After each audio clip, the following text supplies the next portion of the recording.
এই পর্বের শুরুতেই দেখা যায় কিং জু তৈরি হচ্ছিল, আর তার ঘরেই ছিল তিলান। ইউনুস তিলানের কাছে একটি ওষুধ নিয়ে আসে। তিলান জিজ্ঞাসা করে এটা কিসের ওষুধ। ইউনুস তখন জানায় তিলান রাজার কনসর্ট, যতক্ষণ না রাজার ইমপ্রেসের কোনো বাচ্চা হয় ততক্ষণ পর্যন্ত কোনো কনসর্টের বাচ্চা নেওয়া যাবে না। এখন জুয়ের তো কোনো ইমপ্রেস ছিল না, সে কবে ইমপ্রেস সিলেক্ট করবে তার বাচ্চা হবে, এরপরে তিলান বাচ্চা নিতে পারবে। এটা শুনে তো স্বাভাবিকভাবেই তিলানের খুব মন খারাপ হয়, আর সে ওই ওষুধটা খেয়ে নেয়। এরপর জু কোর্টে যায় এবং তিলানের বাবা যে সাহায্যগুলো চেয়েছিল সব অ্যাপ্রুভ করে দেয়। তাদেরকে প্রচুর পরিমাণে স্বর্ণমোহর এবং খাদ্যশস্য পাঠানো হয়। এদিকে তিলান সে গর্ভনিরোধক ওষুধ খেয়ে প্রচন্ড অসুস্থ হয়ে পড়েছিল, তার প্রচন্ড পেটে ব্যথা হচ্ছিল। মেয়েটা ডাক্তারকে খবর দিতে চাইলেও তিলান নিষেধ করে দেয়।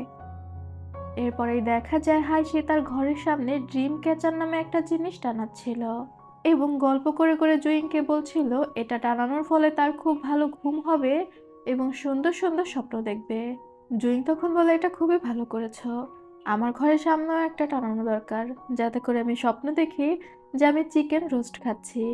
কথা বলতে বলতে জুইং হাত উঁচু করে, তখনই হাইসি জুইং এর হাত থেকে একটা ব্যাগ নিয়ে দৌড় দেয়। এটা ছিল একটা মিষ্টির ব্যাগ, তবে দৌড় দিয়ে সে দরজা থেকে উল্টে পড়ে যাচ্ছিল। জিয়ান তখন হাইসিকে ধরে ফেলে। হাইসি অপ্রস্তুত হয়ে দাঁড়িয়ে গেলে জিয়ান হাইসিকে বলে জুইং এর ব্যাগ দিয়ে দিতে। হাইসি তখন বাধ্য হয়ে জুইং এর ব্যাগ দিয়ে দেয়। জিয়ান হাইসিকে বলে সে হাইসির গ্রামে একটা কাজে যাচ্ছে, হাইসি যেতে চায় কিনা। এটা শুনে তো হাইসি অনেক খুশি হয়ে যায়, কারণ বহু বছর পর সে তার মাকে দেখতে পাওয়ার সুযোগ পাচ্ছে, আর সে তো রাজি হয়ে যায়। তবে জিয়ান জানায় সে যেন মিস্টার তাংয়ের থেকে বিদায় নিয়ে আসে। এদিকে মিস্টার তাং প্রচন্ড দুঃখে ছিল, সে জানতে পেরেছিল তিলান গর্ভনিরোধক ওষুধ খেয়ে অনেকটা অসুস্থ হয়ে পড়েছে। আর আমার মনে হয় মিস্টার তাং তিলানকে পছন্দ করে। তবে তখনই তার কাছে হাইসি আসে এবং বাড়ি যাওয়ার জন্য ছুটি চায়, আর তাং সাথে সাথেই হাইসিকে ছুটি দিয়ে দেয়। দিন সকালেই হাইসি আর জিয়ান জিনিসপত্র নিয়ে বের হয়ে পড়ে হাইসির গ্রামের উদ্দেশ্যে। আসলে জিয়ানের সেখানে কোনো কাজ ছিল না, হাইসিকে তার মায়ের সাথে দেখা করানোর জন্যই জিয়ান নিয়ে যাচ্ছিল, আর হাইসি তার গ্রামে যেতে পারছে ভেবে অনেক আনন্দিত ছিল। এরপরেই দেখা যায় লিউ বসে বসে সেলাই করছিল, তখন সে বুঝতে পারে বৃষ্টি নামছে। তবে লিউ ভিজছিল না। সাথে সাথে লিউ বলে ওঠে মিস্টার জুইং। জুইং অবাক হয়ে লিউয়ের দিকে তাকিয়ে থাকে। জুইং লিউয়ের মাথায় ছাতা ধরে দাঁড়িয়েছিল। এরপর সে লিউয়ের হাতে ছাতাটা দেয়। লিউয়ের জিনিসপত্রগুলো দ্রুত সে ভিতরে নিয়ে আসে। জিনিসপত্র রেখে সে লিউকে আনতে যায়। লিউয়ের সাথে এক ছাতার নিচে দাঁড়ায়, আর তারপর দুজনে একসাথে দৌড়ে ভিতরে আসে। জুইং তো আগে থেকে লিউকে ভালোবাসে, আর লিউও আস্তে আস্তে জুইংকে ভালোবেসে ফেলছিল। জুইং আর লিউ দরজায় বসে বৃষ্টি দেখছিল। লিউ তো দেখতে পাচ্ছিল না। জুইং যা যা দেখছিল লিউকে সেটার বর্ণনা করছিল, আর লিউ সে বিষয়গুলো অনুভব করে আনন্দ পাচ্ছিল। এদিকে রাস্তায় যেতে যেতে হাইসি ঝিমাচ্ছিল। হাইসির মাথা গাড়ির দেয়ালে গিয়ে লাগছিলই, তখন জিয়ান তাকে ধরে ফেলে। হাইসি ঘুমিয়ে থাকলেও জিয়ান তার অনেকটা কাছাকাছি চলে এসেছে, আর জিয়ানের এক্সপ্রেশন দেখে বোঝা যাচ্ছিল সেও হাইসিকে ভালোবাসে। প্যালেসে জু যখন যাচ্ছিল তখন সে দেখতে পায় দুইজন মেইডের হাতে তিলানের খরগোশটা। তখন সে ওই মেয়েদের জিজ্ঞাসা করে তিলানের খরগোশ নিয়ে তারা কোথায় যাচ্ছে। মেয়েডরা জানায় তিলান তার খরগোশটা ফেব্রিক অফিসের মিস লিউয়ের কাছে পাঠিয়ে দিচ্ছে, কারণ তিলান অসুস্থ, সে আর এই খরগোশটার যত্ন নিতে পারছে না। জু তখন এই বিষয়টাকে বেশি পাত্তা না দিয়ে চলে যায়। এরপর রাতের বেলা জু তিলানকে আবারও ডেকে পাঠায়, তবে তিলান তো অসুস্থ ছিল। তিলানের একজন মেইড এসে রাজাকে জানায় আজ রাতে তিলান আসতে পারবে না, সে অনেক অসুস্থ। আর এটা শুনেই তো জু প্রচন্ড রেগে যায় এবং যায় তিলান অসুস্থ কিনা সেটা চেক করতে। সে তো তিলানকে বিশ্বাস করতো না, গিয়ে দেখতে পায় তিলান সত্যি অসুস্থ। তবে জুয়ের কথা হচ্ছে তুমি এত কি অসুস্থ যে আমি তোমাকে ডেকেছি তুমি যেতে পারছো না, তুমি তোমার মেইডকে পাঠিয়েছো। জু রেগে তিলানের মেইডকে শাস্তি দিতে যাচ্ছিল। তিলান তখন বলে মেইডের তরফ থেকে সেই শাস্তি নিবে, সে যেহেতু যেতে পারেনি সে বাইরে নীল ডাউন হয়ে সারা রাত দাঁড়িয়ে থাকবে। এটা বলে তিলান উঠে যাচ্ছিল, তখনই সেখানে অজ্ঞান হয়ে পড়ে যায়। জু এবার অস্থির হয়ে যায়, সে বুঝতে পারে তিলান আসলেও অসুস্থ। ডাক্তার আনা হয়, আর ডাক্তার জানায় গর্ভনিরোধক ওষুধ খাওয়ার জন্য তিলানের এই অবস্থা হয়েছে। তিলান অতিরিক্ত মাত্রায় গর্ভনিরোধক ওষুধ খেয়েছে, যে কারণে তার পেটে ব্যথা হচ্ছিল। তবে জু এই ব্যাপারে কিছুই জানতো না। তিলান সম্পূর্ণ ব্যাপারটা নিজের মধ্যে চেপে রেখেছিল। ডাক্তার তিলানকে ওষুধ দিয়ে দেয় এবং বলে দেয় সম্পূর্ণ বেড রেস্টে থাকার জন্য। তিলানের মেইডরা তিলানকে ওষুধ খাওয়ানোর চেষ্টা করলে তিলান বলে সেখানে রেখে যেতে, তবে তিলান ওষুধটা খায় না। আবারও হাইশি আর জিয়ানকে দেখানো হয়। হাইশির মা তো হাইশিকে দেখে প্রচন্ড খুশি হয়। মা মেয়ে এত বছর পর নিজেদেরকে দেখতে পেয়ে আবেগে আপ্লুত হয়ে যায়। হাইশির মা জানায় হাইশি যেহেতু রাজার জন্য কাজ করে, গ্রামের সবাই তার অনেক খেয়াল রাখে। হাইশি প্রতি মাসেই তো তার মাকে টাকা পাঠাতো, তবে তার মা সাধারণভাবেই সমুদ্রের পাড়ের একটি বাড়িতে থাকতো। হাইশির মা জানায় সে এইভাবে থাকতেই স্বাচ্ছন্দ্য বোধ করছে। এখানে জিয়ান পরিচয় দেয় না যে সেই হাইশির মাস্টার, সেই ছোটবেলাতে হাইশিকে নিয়ে গিয়েছিল, বরং সে হাইশির বন্ধু হিসেবে নিজেকে পরিচয় দেয়। যেহেতু হাইশিকে নিয়ে যাওয়ার সময় জিয়ান মাস্ক পরেছিল, কেউ তো জিয়ানকে চিনত না। এরপরই দেখা যায় কিংজু এতদিন পর জানতে পারে যে জেনারেল সু হুকু রাজ্যে চলে গিয়েছে। তার উপর জিয়ান হাইশিকে নিয়ে তার গ্রামে গিয়েছে। এটা শুনে জু অনেক রেগে যায়, কারণ এখন তো দেশের অবস্থা অতটাও ভালো না। আর এই সময় জিয়ান শহর ছেড়ে চলে গিয়েছে। বেচারা সাউজি ঝাড়িটারি শুনে সেখান থেকে চলে যায়। এদিকে হাইশি তো গ্রামে অনেক সুন্দর সময় কাটাচ্ছিল। সে ঘুম থেকে উঠলে তার মা তার জন্য একটা ড্রেস নিয়ে আসে। এটা মেয়েদের ড্রেস ছিল। হাইশি জানতে পারে জিয়ান সমুদ্রের পাড়ে গিয়েছে কাঁকড়া ধরার জন্য। হাইশিও তখন জিয়ানের খোঁজে সমুদ্রের পাড়ে চলে যায়। গিয়ে দেখতে পায় জিয়ান বালির মধ্যে কিছু একটা খোঁড়াখুড়ি করছে। সে একটাও সামুদ্রিক মাছ বা কাঁকড়া কিছুই ধরতে পারেনি। তখন কিছু বাচ্চারা এসে জিয়ানকে বুলি করতে থাকে। বাচ্চারা জিয়ানের মজা নিয়ে সেখান থেকে চলে যায়। এরপর সেখানে হাইশি আসে। হাইশিকে দেখে তো জিয়ান অবাক হয়ে যায়। সে মেয়েদের মতো সেজে এসেছিল, আর তাকে দেখতেও বেশ সুন্দর লাগছিল। হাইশি যখন দেখতে পায় জিয়ান একটাও কোনো মাছ বা কাঁকড়া ধরতে পারেনি, তখন সে জিয়ানকে নিয়ে বাজারে যায় এবং জিয়ানের পছন্দ মতো সিফুড কেনে। সেখানে দোকানদার 1000 টাকা চাচ্ছিল। জিয়ান তো সেটা দিয়েই দিচ্ছিল। হাসি তখন জিয়ানকে ঝাড়ি মেরে বলে 500 টাকা দিব। হাসি সেখানে একদম বাঙালি মেয়েদের মতো দামাদামি করে 1000 টাকার মাছ 500 টাকা দিয়ে কিনে নিয়ে আসে, যেটা দেখে জিয়ান হাসছিল। আর এরপর সেগুলো রান্না করে তারা খেয়ে নেয়। মানে গ্রামে জিয়ান আর হাসির সময়টা বেশ ভালোভাবেই কাটছিল।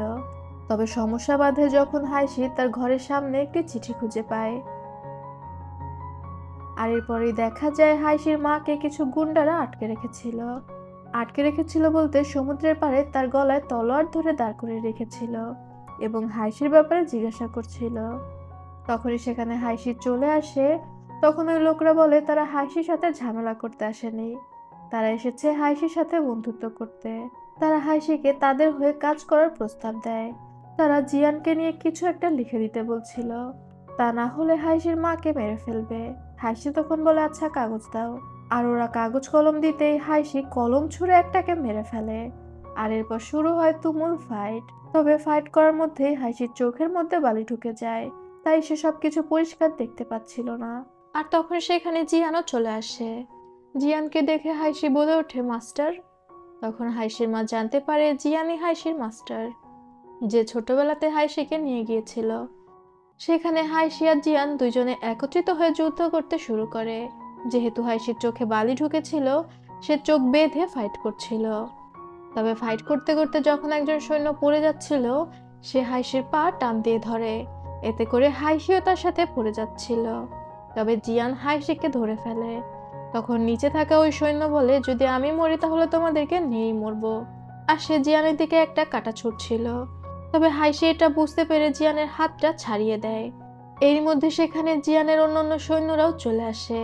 হাইশি তো পানিতে পড়ে গিয়েছে, জিয়ান ওর সাথে সাথে পানির মধ্যে ঝাঁপ দেয়। হাইশি যখন পানিতে পড়ে যাচ্ছিল তার হাতটা জ্বলজ্বল করে ওঠে। তবে সঠিক সময়ে সেখানে সে মারমেডটা আবারও চলে আসে, যে ছোটবেলায় হাইশিকে বাঁচিয়েছিল। আর সে হাইশির হাত ধরে জিয়ানের হাতে তুলে দেয়। জিয়ান অবাক হয়ে যায় সেই মারমেডকে দেখে। ওই মারমেড জিয়ানকে বলে হাইশি তোমার ভালোবাসা, তোমাদের একসাথে দেখতে সুন্দর লাগছে, ওকে তুমি উপরে নিয়ে যাও। আর তারপর জিয়ান হাইশিকে নিয়ে ফিরে আসে। হাইশির যখন জ্ঞান ফেরে জিয়ান তখন হাইশিকে বলে কথা দাও আর কখনোই আমার জন্য তুমি নিজের জীবন বিপন্ন করবে না। হাইসি তখন বলে, আমার জীবনের বিনিময়ে যদি আমি আপনাকে বাঁচাতে পারি তাহলে এটা আমি বারবার করব। আর তারপর হাইসি আবারও ঘুমিয়ে যায়। এরপর জিয়ানের সাথে জিয়ানের সৈন্য দেখা করতে আসে এবং জিয়ানকে জানায় একজনকে জীবিত ধরতে পেরেছে। তাকে জিফেং প্যাভিলিয়নে আটকে রাখা হয়, যেহেতু জিফেং প্যাভিলিয়ন এখন ফাঁকা ছিল। জেলে এনে ওই সৈন্যের উপর অনেক অত্যাচার করা হয়। তখন ওই সৈন্য জানায় তাকে যদি জীবিত ছেড়ে দেয়া হয় তাহলে সে স্বীকার করবে সে কার হয়ে কাজ করে। এবং ভালো করে জিজ্ঞাসাবাদ করার পর ওই সৈন্য জানায় লর্ড চ্যাং তাদেরকে পাঠিয়েছে। তবে জিয়ান তো এই কথা শুনে অবাক হয়ে যায়। জিয়ান তখন রাজার সাথে এই বিষয়টি আলোচনা করে, তবে রাজা বিশ্বাস করতে চায় না যে তার ভাই এই কাজ করেছে। জু জিচ্যাং এর উপর পুরো দমে বিশ্বাস করত। এতগুলো পর্বে তো ঠিকই বুঝতে পেরেছেন যে জু জিচ্যাংকে কতটা ভালোবাসে। জিয়ান তখন বলে একটা পরীক্ষা করে দেখা যাক। আর এরপর জি চ্যাংকে ডেকে পাঠানো হয় এবং তাদের বন্দি করা ওই সৈন্যকেও নিয়ে আসা হয়। একটা খালি ঘরে ওই সৈন্যকে বেঁধে রেখে সেখানে জি চ্যাংকে ডাকা হয়। জি চ্যাংকে দেখে ওই সৈন্য তার হাতে পায়ে ধরে বলতে থাকে তাকে বাঁচানোর জন্য। তবে জি চ্যাং এই সৈন্যকে খুবই ভয় পাচ্ছিল। সে বলছিল এই সৈন্যকে সে চেনে না।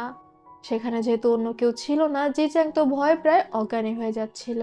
তবে তখনই আড়াল থেকে জিয়ান এবং কিং জু বের হয়ে আসে। ওই সৈন্য ভয় পেয়ে নিজের গলা নিজে কেটে ফেলে। তবে জি চ্যাং এতটাই ভয় পেয়ে গিয়েছে যে সে অজ্ঞান হয়ে যায়। এরপর ডাক্তার জি চ্যাংকে দেখে এবং জি চ্যাং এর জ্ঞান ফেরায়। জি চ্যাং তখন কান্না করতে করতে বলতে থাকে সে কিভাবে জুয়ের ক্ষতি চাইবে। জুই একমাত্র তার আপনজন, তাদের পরিবারে কেউই বেঁচে নেই, শুধুমাত্র সে আর জু বেঁচে আছে। জুয়ের জন্য তো সে তার জানও দিতে পারে। আর এসব কথা শুনে তো জু একদম গলে যায়। আসলেই তো তারা দুই ভাই ছাড়া ফ্যামিলিতে কেউই বেঁচে নেই। জু তখন সিদ্ধান্ত নেয় তাদের ফ্যামিলিতে কেউ বেঁচে আছে কিনা এই জিনিসটা সে খুঁজে বের করবে। কারণ প্রিন্স ই যখন বিদ্রোহ ঘোষণা করেছিল তখন সেই যুদ্ধে সবাই এক এক দিকে ছড়িয়ে ছিটিয়ে গিয়েছে। কেউ যদি বেঁচে থাকে তাহলে জু তাকে খুঁজে পেতে পারে এবং সে কোর্টে এই বিষয়টি ঘোষণা করে দেয়। তবে এরপরেই বাধে ঝামেলা।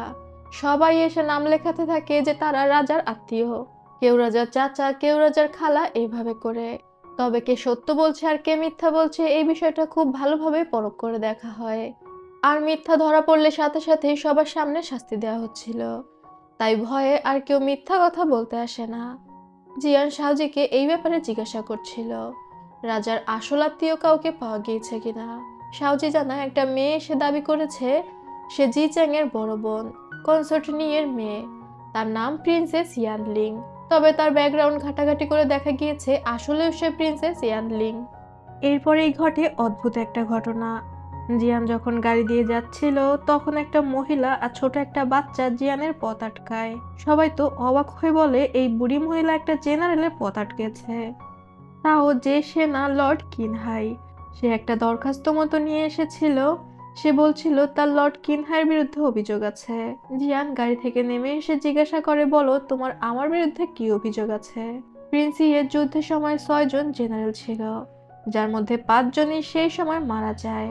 এই মহিলা সেই সময়কার জেনারেলদের মধ্যে একজনের ওয়াইফ এবং এই মহিলা আঙুল তোলে যে লর্ড কিনহাই মানে জিয়ান সেই 5 জনকে মেরে ফেলেছে।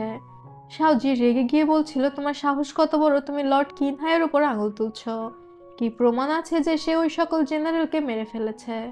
জিয়ান তখন বলে আপনি যেটা বলেছেন এটা ডিপার্টমেন্ট অফ জাস্টিসের কাছে দেয়া হবে। আমি হই বা অন্য কেউ, কারো উপরে যদি পাবলিকের অভিযোগ থাকে সেটাকে অবশ্যই খতিয়ে দেখা হবে।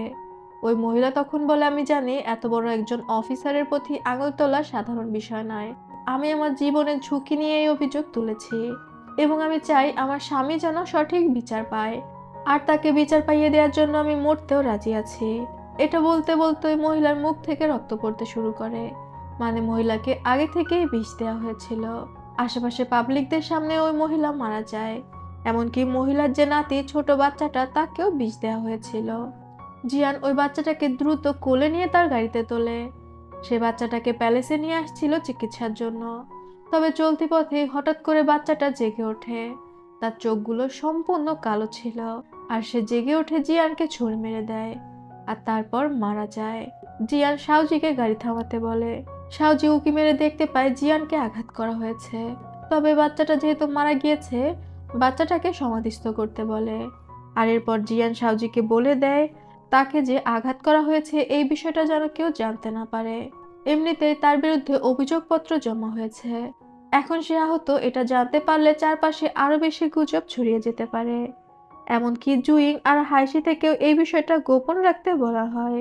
এদিকে জুইং হাইশিকে বলছিল, এই কিছুদিন আগেই তুমি আসলে, এখন আবার তোমার যাওয়ার সময় হয়ে গিয়েছে। আসলে হাইশি তো হুয়াংজান পাস থেকে কিছুদিনের জন্য শহরে বেড়াতে এসেছিল, বা বলা যায় ঘুরতে এসেছিল। এখন তাকে আবারও হুয়াংজান পাসে চলে যেতে হবে, যেহেতু হাইশি সেখানকার দায়িত্বরত অফিসার।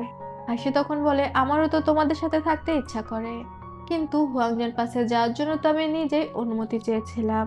কথা বলতে বলতে জুইং আর হাইশি আবারও যায় লিউয়ের সাথে দেখা করতে। লিউ তো নিজের কাজে ব্যস্ত ছিল। হাইশি লিউকে জানায় তার এখন হুয়াংজান পাসে ফিরে যেতে হবে। লিউ হাসি মুখে হাইশিকে জিজ্ঞাসা করে সে এত বছর পর তার মায়ের সাথে দেখা করতে গিয়েছে হাইশির কেমন লেগেছে।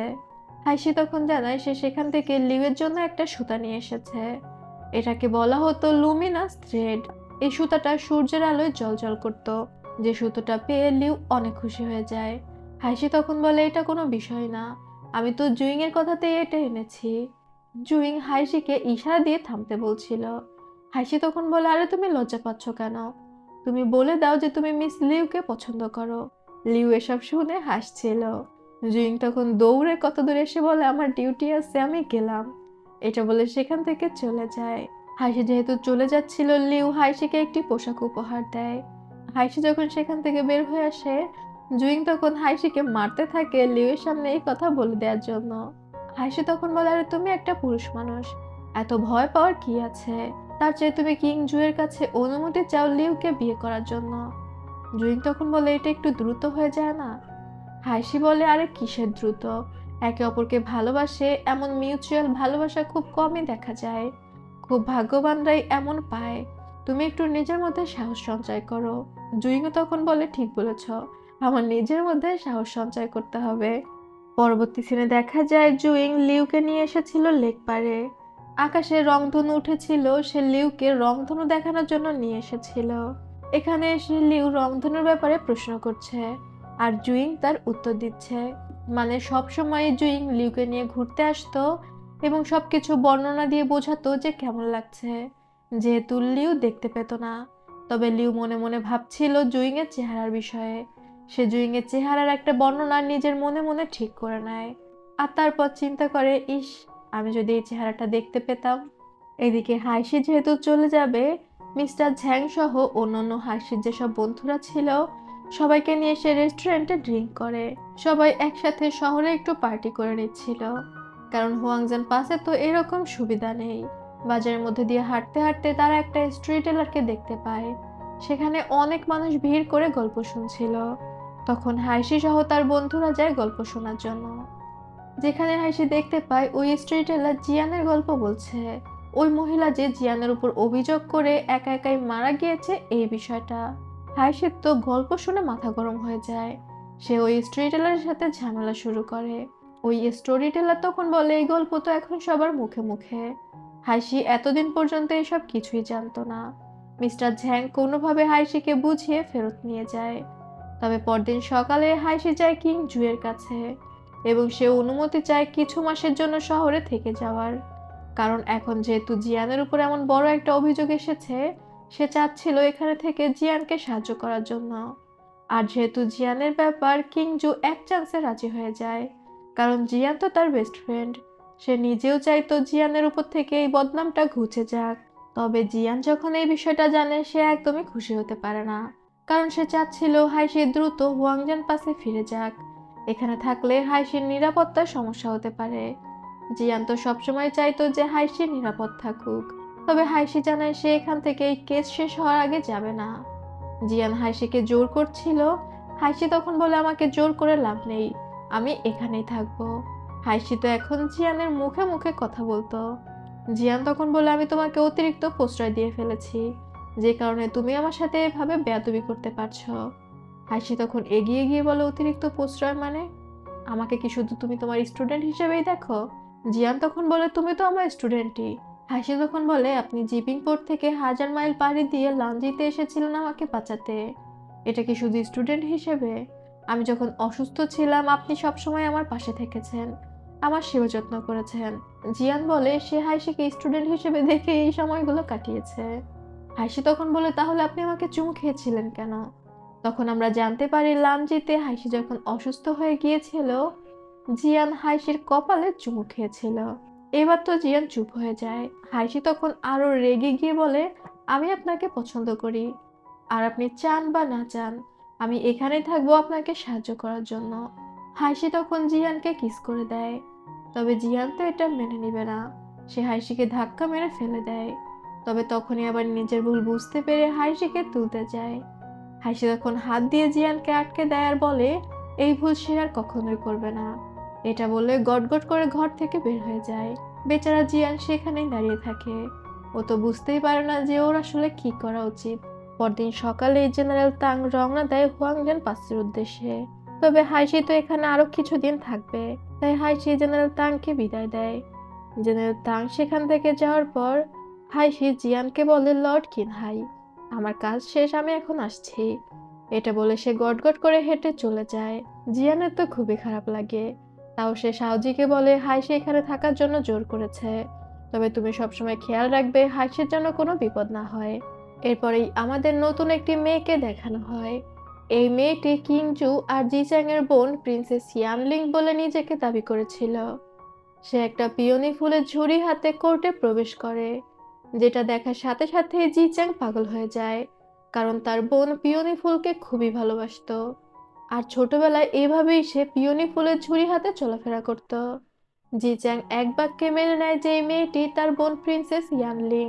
সে যেহেতু পিওনি ফুল খুব ভালোবাসতো, তাই ছোট থেকে সবাই তাকে পিওনি বলে ডাকতো। আর কিংজুও বুঝতে পারে যে এটাই প্রিন্সেস ইয়ানলিং। সে এতদিন নিহুয়াতে ছিল। পিওনি কিংজুকে বলে প্রিন্স ইয়ে যুদ্ধের সময় সে 2 রাত 3 দিন ঘোড়ায় চড়ে নিহুয়াতে গিয়ে পৌঁছেছিল। সে তো ভেবেছিল সে হয়তো আর কোনোদিন তার ভাইদের দেখতে পাবে না। দুই ভাই তো বোনকে পেয়ে মহা খুশি। কিংজু পিওনিকে আলাদা প্যালেস, 4-500 কাজের লোক সহ অনেক কিছু উপহার দেয়। পিওনি কিংজুকে ধন্যবাদ জানায়। পিওনিকে তার নিজের প্যালেসে নিয়ে যাওয়া হয়। সে তার সাথে তার একজন পার্সোনাল গার্ডও নিয়ে এসেছিল। সে যখন তার প্যালেসে শিফট হয়ে যায়, তখনই তার সাথে জিচ্যাং দেখা করতে আসে। জিচ্যাং পিওনিকে খুবই ভালোবাসতো, কারণ পিওনি তার নিজের বড় বোন। রাজাদের তো অনেকগুলো কনসর্ট ওয়াইফ থাকতো। জু ছিল একজনের ছেলে আর জিচ্যাং পিওনি ছিল অন্য একজনের। মানে জিচ্যাং আর পিওনি এক মায়ের পেটের, জু অন্য মায়ের। কত যে ঝামেলা থাকে রাজাদের মধ্যে, আর কতগুলো যে বউ থাকে। যা হোক, জিচ্যাং পিওনির জন্য অনেক গিফট নিয়ে এসেছিল। পিওনিকে ফিরে পাওয়ার আনন্দে রাতের বেলা মহা উৎসবের আয়োজন করা হয়। সাথে কিংজু তিলানের জন্য ড্রেস আর জুয়েলারি সব পাঠিয়ে দিয়েছিল। এমন জামাই কই পাওয়া যায়, অনুষ্ঠানের আগে নতুন ড্রেস হাজির। তিলানও খুশি মনে সেগুলো গ্রহণ করে। রাতের বেলা তিলান যখন কিংজুয়ের সাথে সেই অনুষ্ঠানে যাচ্ছিল, পথে তাদের হাইশির সাথে দেখা হয়। হাইশি তো এখন প্যালেসের গার্ড হিসেবে কাজ করত। তিলান হাইশির দিকে তাকিয়ে মুচকি হাসে, যেটা দেখে কিংজুয়ের প্রচন্ড হিংসা হয়। সে তিলানের হাত ধরে টানতে টানতে অনুষ্ঠানের জায়গাতে নিয়ে যায়। তারা সেখানে খাওয়া দাওয়া করছিল, নাচ গান হচ্ছিল। পিওনিও খুশি হয় তার ফিরে আসাতে এত বড় আয়োজন দেখে। জিচ্যাং আবারও পিওনির জন্য সুন্দর ফুল নিয়ে আসে। জিচ্যাং পাগলই হয়ে গিয়েছিল পিওনিকে ফিরে পেয়ে। তবে জু সেখানে ইচ্ছা করে তিলানকে অনেক বেশি ড্রিঙ্ক করায়।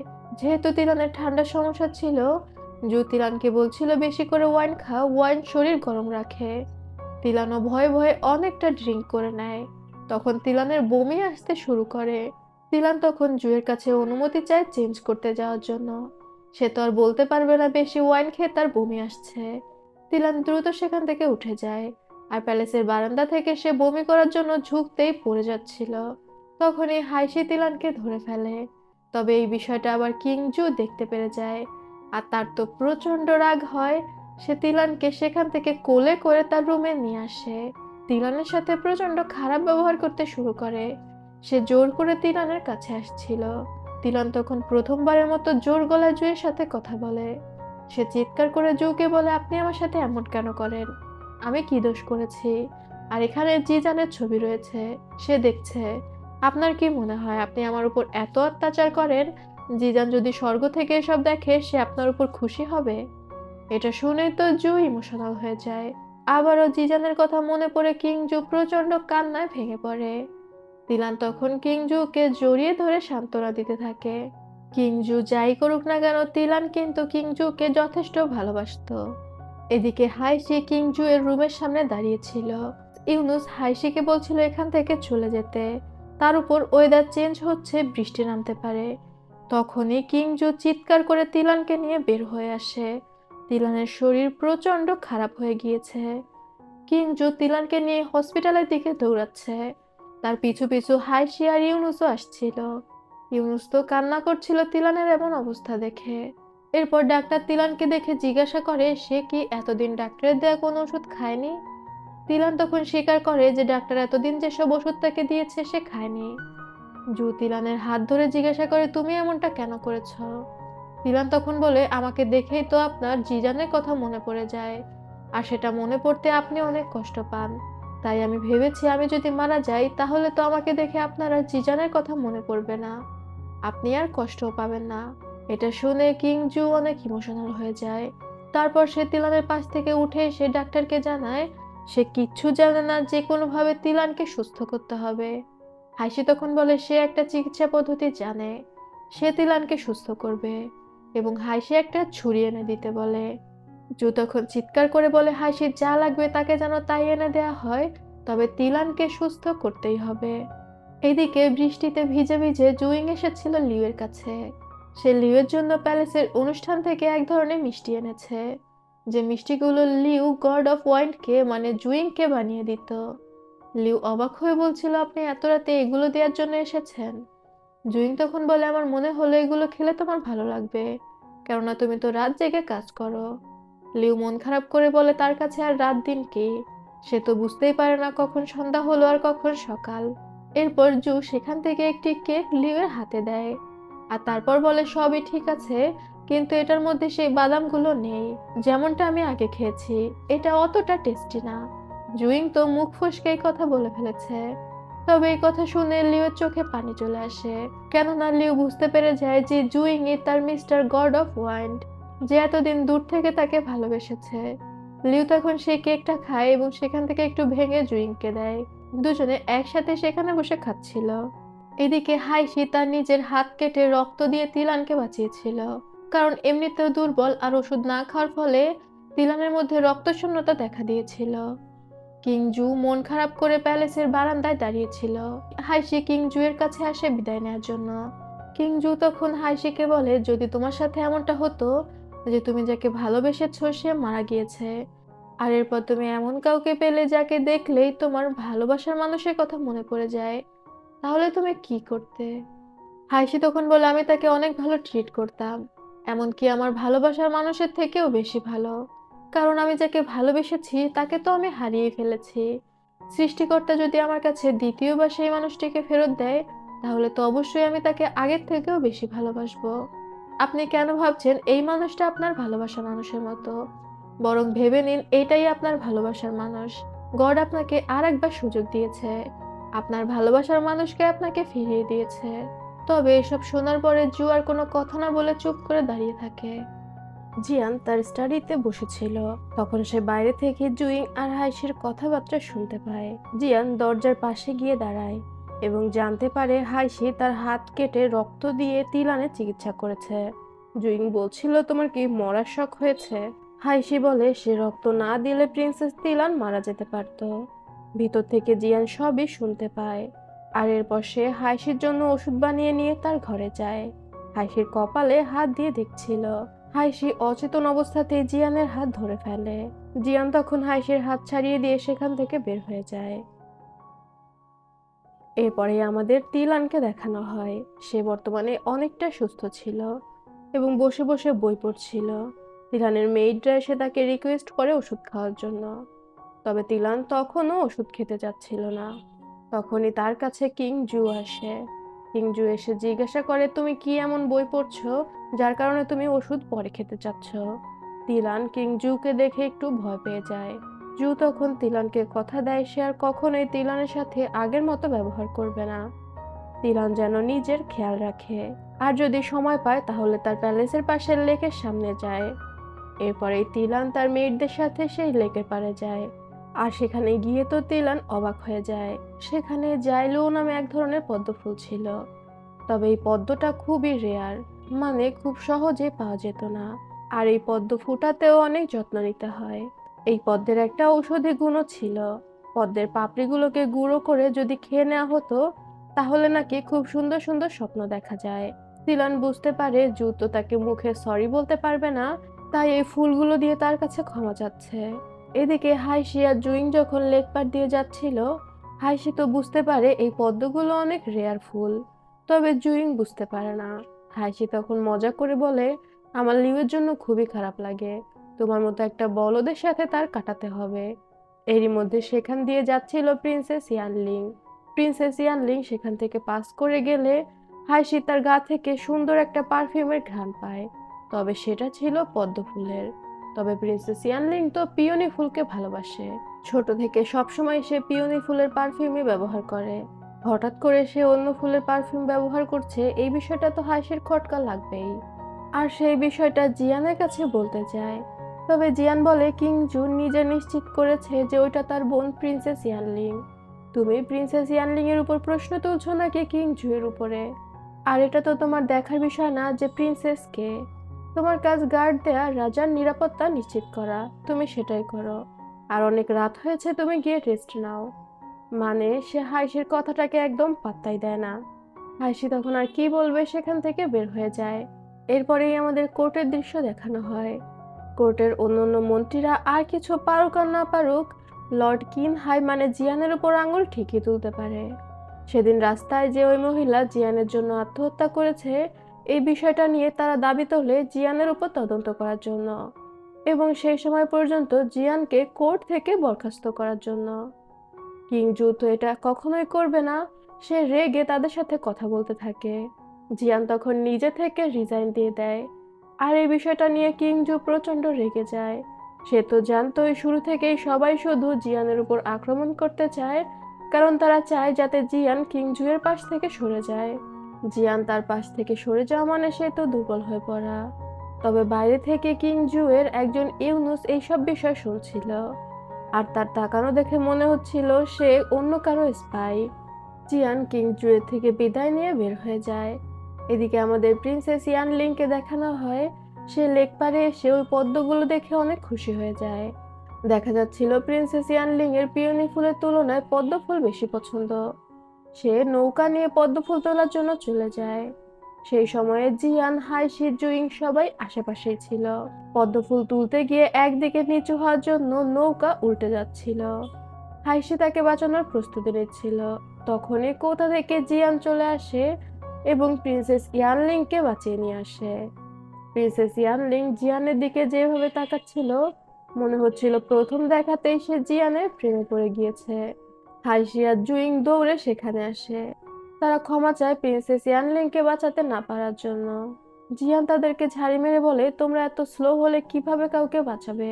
প্রিন্সেস ইয়ানলিং তখন বলে, ওদেরকে বকাবকি করার কিছু নেই, আমি নিজে একটু অন্যমনস্ক হয়ে গিয়েছিলাম। আপনি আমার জীবন বাঁচিয়েছেন, তবে আমি আপনার নাম জানি না।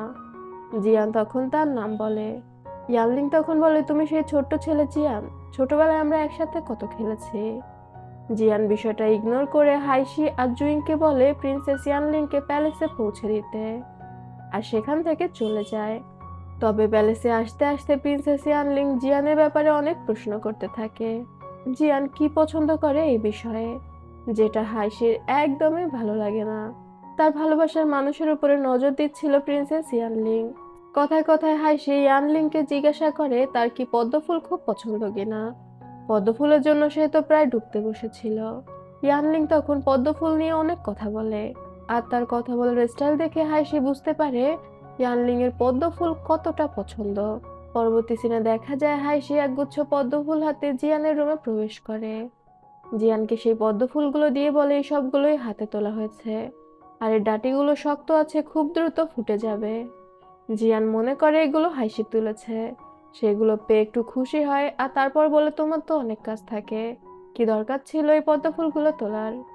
হাইশি তখন বলে এগুলো সে তোলেনি, প্রিন্সেস ইয়ানলিং ধন্যবাদ দেওয়ার জন্য জিয়ানকে এগুলো পাঠিয়েছে।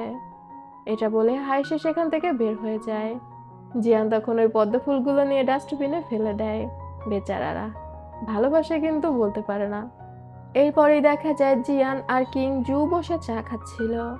এখন যেহেতু জিয়ান কোর্টে যায় না, সে অন্য সময় কিং জুয়ের সাথে চা খেয়ে এবং দাবা খেলে সময় পার করে।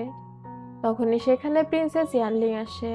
আর সে জিয়ানকে দেখে এত লজ্জা পাচ্ছিল এবং সাপের মতো মুচড়ামুচড়ি করছিল, মনে হচ্ছিল জিয়ান এখনই তাকে বিয়ে করে ঘরে নিয়ে যাবে। সরি, রেগে বললাম। আর বাকি ন্যাকামি তো আছেই। কিং জু তখন বলে, এত বছরে আমি কখনো জিয়ানকে চা বানানোতে হারাতে পারিনি, কিন্তু ছোটবেলা থেকেই তো তুমি চা বানানোতে এক্সপার্ট। চলো দুইজনের একটা প্রতিযোগিতা হয়ে যাক। ইয়ানলিং তখন বলে, আপনি যেহেতু বলছেন তাহলে একবার চেষ্টা করে দেখা যাক, এবং দুইজনেই চা বানানোর প্রতিযোগিতা করে। তবে প্রিন্সেস ইয়ানলিং চা বানানোর প্রক্রিয়ায় অনেক উল্টাপাল্টা করে এবং অবশেষে জিয়ানই জিতে যায়, মানে জিয়ানের চাটা পারফেক্ট হয়।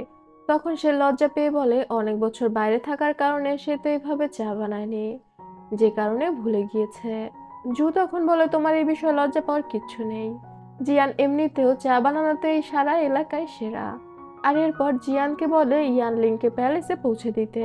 কিংজু ইচ্ছে করে এটা করছিল, সে চাচ্ছিল জিয়ান আর ইয়ানলিং এর একটা সেটিং করিয়ে দিতে। ও রাজা না হয়ে ঘটক হলে বেশি ভালো হতো, সবসময় শুধু জিয়ানের বিয়ে নিয়ে ওর টেনশন। যা হোক, দূর থেকে হাইসে পুরো বিষয়টাই খেয়াল করে। জিয়ান প্রিন্সেস ইয়ানলিংকে নিয়ে তার প্যালেসের দিকে যাচ্ছিল।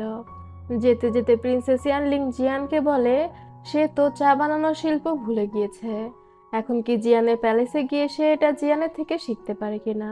জিয়ান তখন বলে, সে তো সবসময় চা বানায় না, তার উপর সে এখন অনেক ব্যস্ত, চা বানানো শেখানোর মতো সময় তার নেই।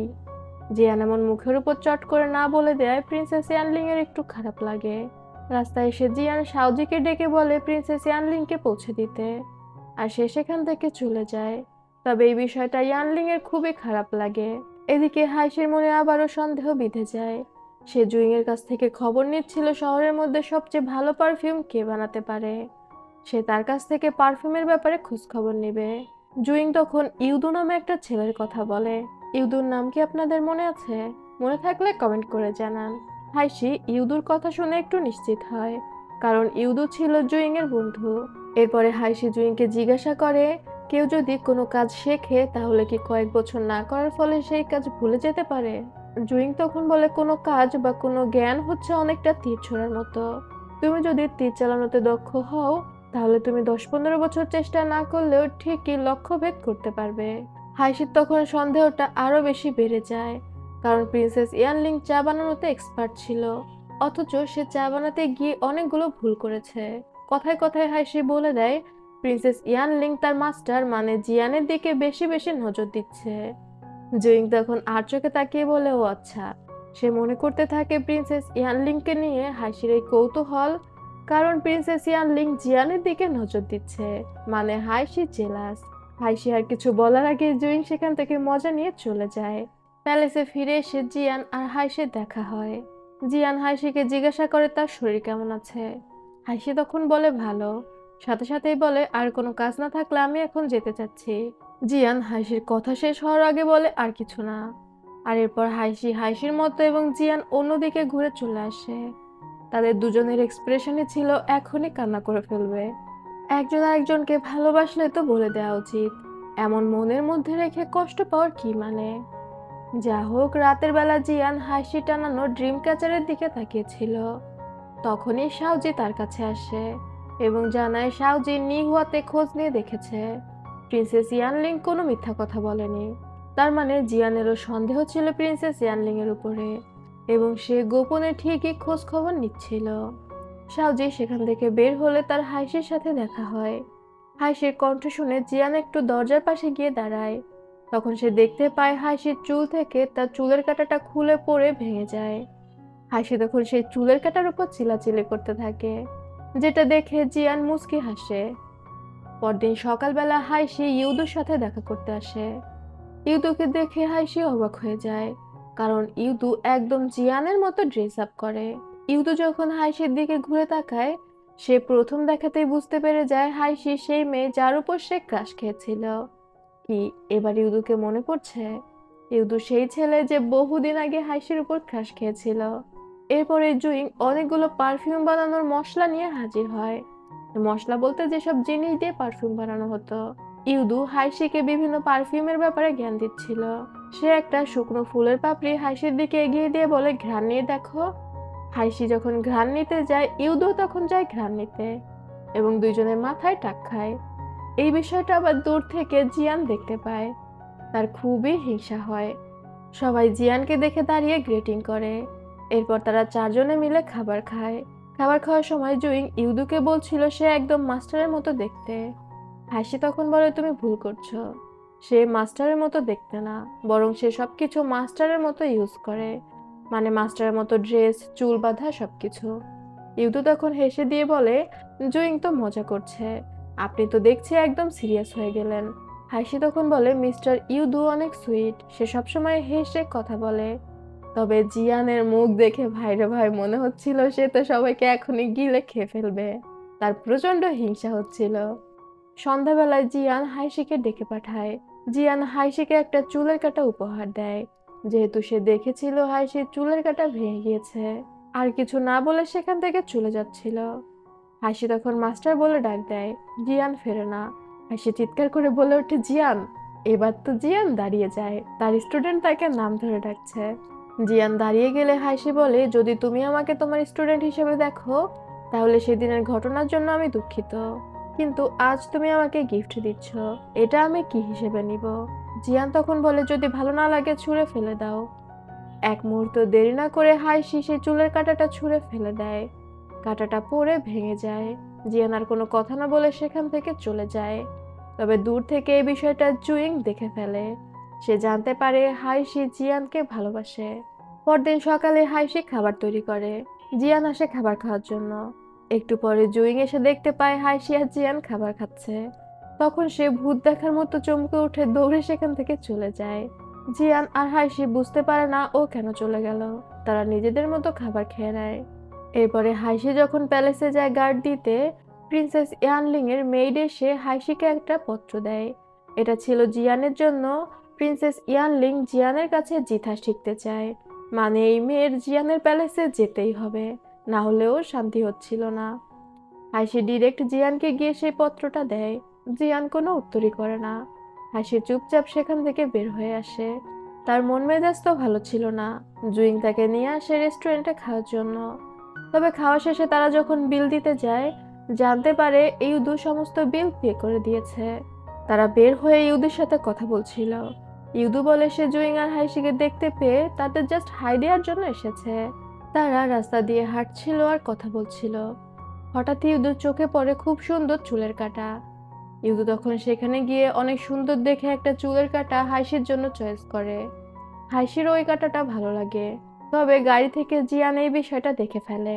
সে ওই জায়গা দিয়েই পাস করছিল, আর তখন সে তার হাতে থাকা ভাঙা চুলের কাঁটাটা খেয়াল করে। আর জিয়ানের কোনো কষ্টই লাগে না, কারণ ওর তো কষ্ট লাগা উচিতই না। ওই তো হাইশিকে দূরে দূরে ঠেলে দিচ্ছিল। এদিকে প্রিন্সেস ইয়ানলিং প্যালেসে এসে জানতে পারে জিয়ান প্যালেসে নেই। সে বুঝতে পারছিল না আগে থেকে জানিয়ে দেওয়া সত্ত্বেও জিয়ান কেন নেই। তখনই সেখানে জুইং আর হাইশি চলে আসে। জুইং অবাক হয়ে বলে, হাইশি তো সেই চিঠি মাস্টারকে দিয়েছিল। হাইশি তখন বলে, হয়তো মাস্টারের কোনো জরুরি কাজ পড়ে গিয়েছে, এই কারণে সে প্যালেসে থাকতে পারেনি। তবে প্রিন্সেস ইয়ানলিং এর খুবই মন খারাপ হয়। এদিকে জিয়ান ইচ্ছা করেই এক মন্ত্রী, যার নাম ছিল মিস্টার ঝং, তার বাড়িতে গিয়ে বসেছিল। মিস্টার ঝং হাঁটতে হাঁটতে বলছিল, অনেক সময় গল্প করা হলো। জিয়ান তো ইচ্ছা করে এখানে টাইম পাস করছিল, যাতে প্রিন্সেস তাকে প্যালেসে খুঁজে না পায়। পরবর্তী সিনে হাইশির ইউদুর সাথে দেখা হয়, তাও প্যালেসে। আসলে ইউদুর বাবা ছিল শহরের প্রচন্ড ধনী, আর তার বিভিন্ন রকম বিজনেস ছিল। তার মধ্যে একটা হচ্ছে ঘোড়ার। ইউদু প্যালেসে জুনিয়ন এবং নিহুয়া থেকে আনা ঘোড়াগুলো পরীক্ষা করতে নিয়ে এসেছিল। হাইশি এটা শুনে অবাক হয়। ইউদুর প্যালেসে অফিসিয়াল র্যাঙ্কও ছিল, তবে ইউদু এতদিন এই বিষয়গুলোকে গুরুত্ব দেয়নি। আর এখন কেন দিচ্ছে বুঝতেই পারছেন, সে হাইশির জন্য প্যালেসে এসেছিল। ইউদু হাইশিকে জিজ্ঞাসা করে যে বিষয়টার জন্য সে পারফিউম নিয়ে গবেষণা করছিল, সে বিষয়টা সমাধান হয়েছে কিনা। হাইশি ইউদুকে জানায় সে প্রিন্সেস ইয়ানলিং এর ছোটবেলার ন্যানি মানে যে মেইড তাকে মানুষ করেছে সেই মেইডকে খুঁজে বের করতে চায়। আর ইউদু এখানে তাকে সাহায্য করে। ইউদু আর হাইশি ঘোড়ায় চড়ে একটা বৃদ্ধ মহিলার বাড়িতে যায়। হাইশি একাই ভিতরে ঢোকে এবং সেই মহিলার সাথে কথা বলে প্রিন্সেস ইয়ানলিং এর ব্যাপারে অনেক কিছুই জানতে পারে। যেমন প্রিন্সেস ইয়ানলিং ঘোড়ায় চড়তে এবং শিকার করতে পছন্দ করত। তবে একবার ঘোড়ায় চড়তে গিয়ে সে পড়ে গিয়ে তার হাতে কেটে গিয়েছিল। তারপর থেকে রাজা তার শিকার করতে যাওয়া নিষিদ্ধ করে দেয়। হাইশি তখন চিন্তা করে সবকিছু চেঞ্জ হয়ে গেলেও কাটা দাগ তো চেঞ্জ হবে না। তাই সে ভাবতে থাকে কিভাবে প্রিন্সেসের হাতের কাটা দাগ সে চেক করবে। এরপর আমাদের কিং জুকে দেখানো হয়। সে কিছু পদ্ম ফুল তুলে তিলানের কাছে আসে। তিলান তখন ঘুমাচ্ছিল। জু সেই ফুলগুলো রেখে তিলানের হাত ধরে। তিলানের গা হাত পা সবসময় ঠান্ডা হয়ে থাকতো, কারণ তার ঠান্ডার সমস্যা ছিল। জু তখন তিলানের হাতটা কম্বলের মধ্যে ঢুকিয়ে দেয়। এরপর সে ফুলের একটা একটা পাপড়ি ছিঁড়ে টেবিলের উপর রাখছিল। হঠাৎ বাতাস আসায় সে পাপড়িগুলো উড়ে প্রিন্সেস তিলানের মুখে একটা লেগে যায়। জু তিলানের কাছাকাছি গিয়ে সেই পাপড়িটা সরাচ্ছিল। তখনই তিলান জেগে গেলে দুইজনের মাথায় টাক খায়। তিলান ভয়ে ভয়ে জুকে সরি বলছিল। তারপরে দুইজনেই হেসে ফেলে। মানে তাদের মধ্যে বন্ডিংটা আবারও ঠিক হচ্ছে। জু তিলানকে জানায় প্যালেসে আজকে ঘোড়া আসবে, বিভিন্ন জায়গা থেকে ঘোড়া আসবে এবং পরীক্ষা করে সেগুলোকে কেনা হবে। মানে যেগুলো সুস্থ বা যেগুলো ফাস্ট সেগুলো। তিলান তার সাথে যাবে কিনা। এরপর সে নিজেই বলে তিলান এখনো দুর্বল আছে, তাই তিলানের যাওয়াটা ঠিক হবে না। যাওয়ার সময় সে বলে যায় সে তিলানের জন্য মিডল সাইজের একটা ঘোড়া চয়েস করে রাখবে। জু সেখান থেকে বের হয়ে যেতেই তিলান মুচকি হাসে। এরপর ঘোড়া বাছাইয়ের দিন চলে আসে। প্যালেসের কিছু ঘোড়া এবং বাইরে থেকে আনা ঘোড়াগুলোর একটা প্রতিযোগিতা হয়। যে ঘোড়াগুলো ফার্স্ট সেই ঘোড়াগুলো কিনে রাখা হবে। সেখানে জুয়ের সাথে জিয়ানও উপস্থিত ছিল। সে দাঁড়িয়ে থেকে ঘোড়া চয়েস করছিল, তবে জিচ্যাং খাওয়া নিয়ে ব্যস্ত ছিল। জু জিচ্যাংকে ডেকে জিজ্ঞাসা করছিল সে কোনো ঘোড়া নিতে চায় কিনা। তবে জিচ্যাং বলে তার এসবে মোটেও ইন্টারেস্ট নেই, বরং প্রিন্সেস ইয়ানলিং এসবে অনেক বেশি ইন্টারেস্ট পাবে। বলতে বলতে সেখানে প্রিন্সেস ইয়ানলিং চলে আসে। আর সে জিয়ানকে দেখে রোমান্টিক লুক দিতে থাকে। তবে জিয়ানের তো এসবে কিছুই আসছিল না।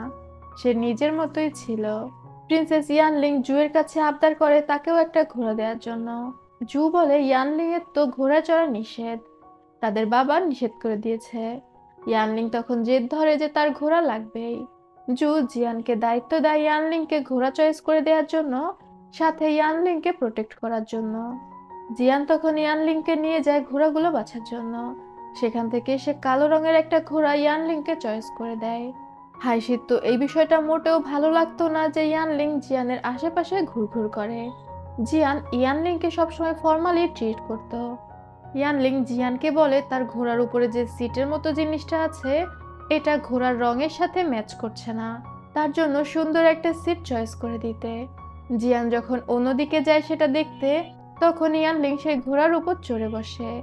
তবে এই ঘোড়াটা তো ইয়ানলিং এর পোষ মানানো ছিল না, ঘোড়াটা উল্টাপাল্টা ছুটতে থাকে। জিয়ান বিষয়টা দেখেও ইয়ানলিংকে বাঁচানোর জন্য বেশি একটা তাড়াহুড়া করে না। তবে হাইশি অন্য একটা ঘোড়া নিয়ে ছুটে যায় ইয়ানলিংকে বাঁচানোর জন্য। ইয়ানলিং যে মুহূর্তে পড়ে যাচ্ছিল তখন হাইশি ইয়ানলিংকে ধরে ফেলে। আর এই সুযোগে হাইশি ইয়ানলিং এর হাতের দাগটাও চেক করে নেয়। দেখতে পায় আসলে ইয়ানলিং এর হাতে একটা দাগ রয়েছে। হাইশি এবার নিশ্চিত হয়ে যায় যে ইয়ানলিং এ আসল প্রিন্সেস। সে এতদিন শুধুই ভুল বুঝেছে। তখনই জিয়ান এসে ইয়ানলিং এর দিকে হাত বাড়ায়। হাইশির তো এটা দেখে অনেক মন খারাপ হয়ে যায়। তবে ইউদুও তো সেখানে ছিল। সে দ্রুত এসে হাইশিকে ধরে। এটা দেখে আবার জিয়ানের মন খারাপ হয়ে যায়। মানে এরা যে কি করে আমি বুঝি না। জিয়ান ইয়ানলিংকে নিয়ে সেখান থেকে চলে যায়। কিংজু প্রচন্ড রেগে যায় জিয়ানের উপর, কেননা সে তো শুরুতেই বলেছিল ইয়ানলিংকে প্রোটেক্ট করার জন্য। জিয়ান আর কি বলবে, সে মাথা নিচু করে ক্ষমা চেয়ে নেয়। তবে ইয়ানলিং আবার জিয়ানকে আড়াল করে বলে জিয়ান দেখেইনি যে সে ঘোড়া নিয়ে বেরিয়ে পড়েছিল। তারই ভুল হয়েছে, এত বছর প্র্যাকটিস না থাকা সত্ত্বেও সে ঘোড়া নিয়ে বের হয়েছিল। তবে জিয়ান যে হাইশির দিকে হাত না বাড়িয়ে ইয়ানলিং এর দিকে হাত বাড়িয়েছে, এই বিষয়টা নিয়ে তো হাইশি প্রচন্ড দুঃখ পেয়েছে। সে একটা রেস্টুরেন্টে বসে অনেক ড্রিঙ্ক করতে থাকে। ওই রেস্টুরেন্টে আবার ইউদুও উপস্থিত ছিল। আর ইউদুরও অনেকটা মন খারাপ ছিল, কারণ ইউদু হাইশিকে টেনে তোলা সত্ত্বেও সে জিয়ানের পিছু পিছু চলে গিয়েছে। ইউদুও সেখানে বসে ড্রিঙ্ক করছিল। হঠাৎই ইউদুর হাইশির দিকে চোখ পড়ে। সে দেখতে পায় হাইশি প্রচন্ড ড্রিঙ্ক করে অজ্ঞান প্রায়। সে তখন ওয়েটারকে বলে তাদের জন্য একটা রুমের ব্যবস্থা করতে এবং জুইংকে খবর পাঠাতে হাইশি এখানে আছে। এরপর ইউদু যখন হাইশিকে নিয়ে বসেছিল, হাইশি তো ড্রিঙ্ক করে একদম মাতাল হয়ে গিয়েছে। সে ইউদুকে জিয়ান মনে করছিল এবং জিয়ান মনে করে সে আবারও জিয়ানকে বলছিল সে জিয়ানকে পছন্দ করে এবং জিয়ান যে প্রিন্সেস ইয়ানলিংকে এত ভালোভাবে ট্রিট করে এই বিষয় নিয়ে তো হাইশি অনেক জেলাস ছিল। ইউদু তখন হাইশিকে বলে, তুমি যদি কখনো তোমার সত্যিকারের ভালোবাসা খুঁজে পাও তাহলে কখনোই তার থেকে আলাদা হবে না। মাতাল থাকা সত্ত্বেও হাইশির এই কথা মাথায় ঢুকে যায়। তবে একটু পরে ইউদু হাইশিকে নিয়ে বেরিয়ে আসে, কেননা জিয়ান তাকে নিতে এসেছে। জুইং এর ডিউটি ছিল। জিয়ান দেখতে পায় ইউদু হাইশির কোমরে হাত দিয়ে দাঁড়িয়ে আছে, কারণ হাইশি ঢলে পড়ে যাচ্ছিল। জিয়ান হাইশিকে নিয়ে সেখান থেকে বের হয়ে আসে। ইউদু বেচারার অনেক মন খারাপ হয়। জিয়ান হাইশিকে কোলে নিয়ে তার ঘরে এসে শুইয়ে দেয়। এখানে আবার হাইশি জিয়ানকে ইউদু মনে করতে থাকে। তবে সে কথা সেমই বলে, সে যে জিয়ানকে পছন্দ করে এই বিষয়টা বলছিল। তবে জিয়ান রেগে গিয়ে বলে আমি ইউদু না। সে হাইশির হাতে লিখে দেয় যে সে জিয়ান। হাইশি তখন বলে, আচ্ছা তুমি জিয়ান, আমি তো তোমাকে চিনি। আর সে ইউদুর বলা কথাটা বলে, তুমি যদি তোমার সত্যিকারের ভালোবাসা খুঁজে পাও তাহলে কখনো তার থেকে আলাদা হও না।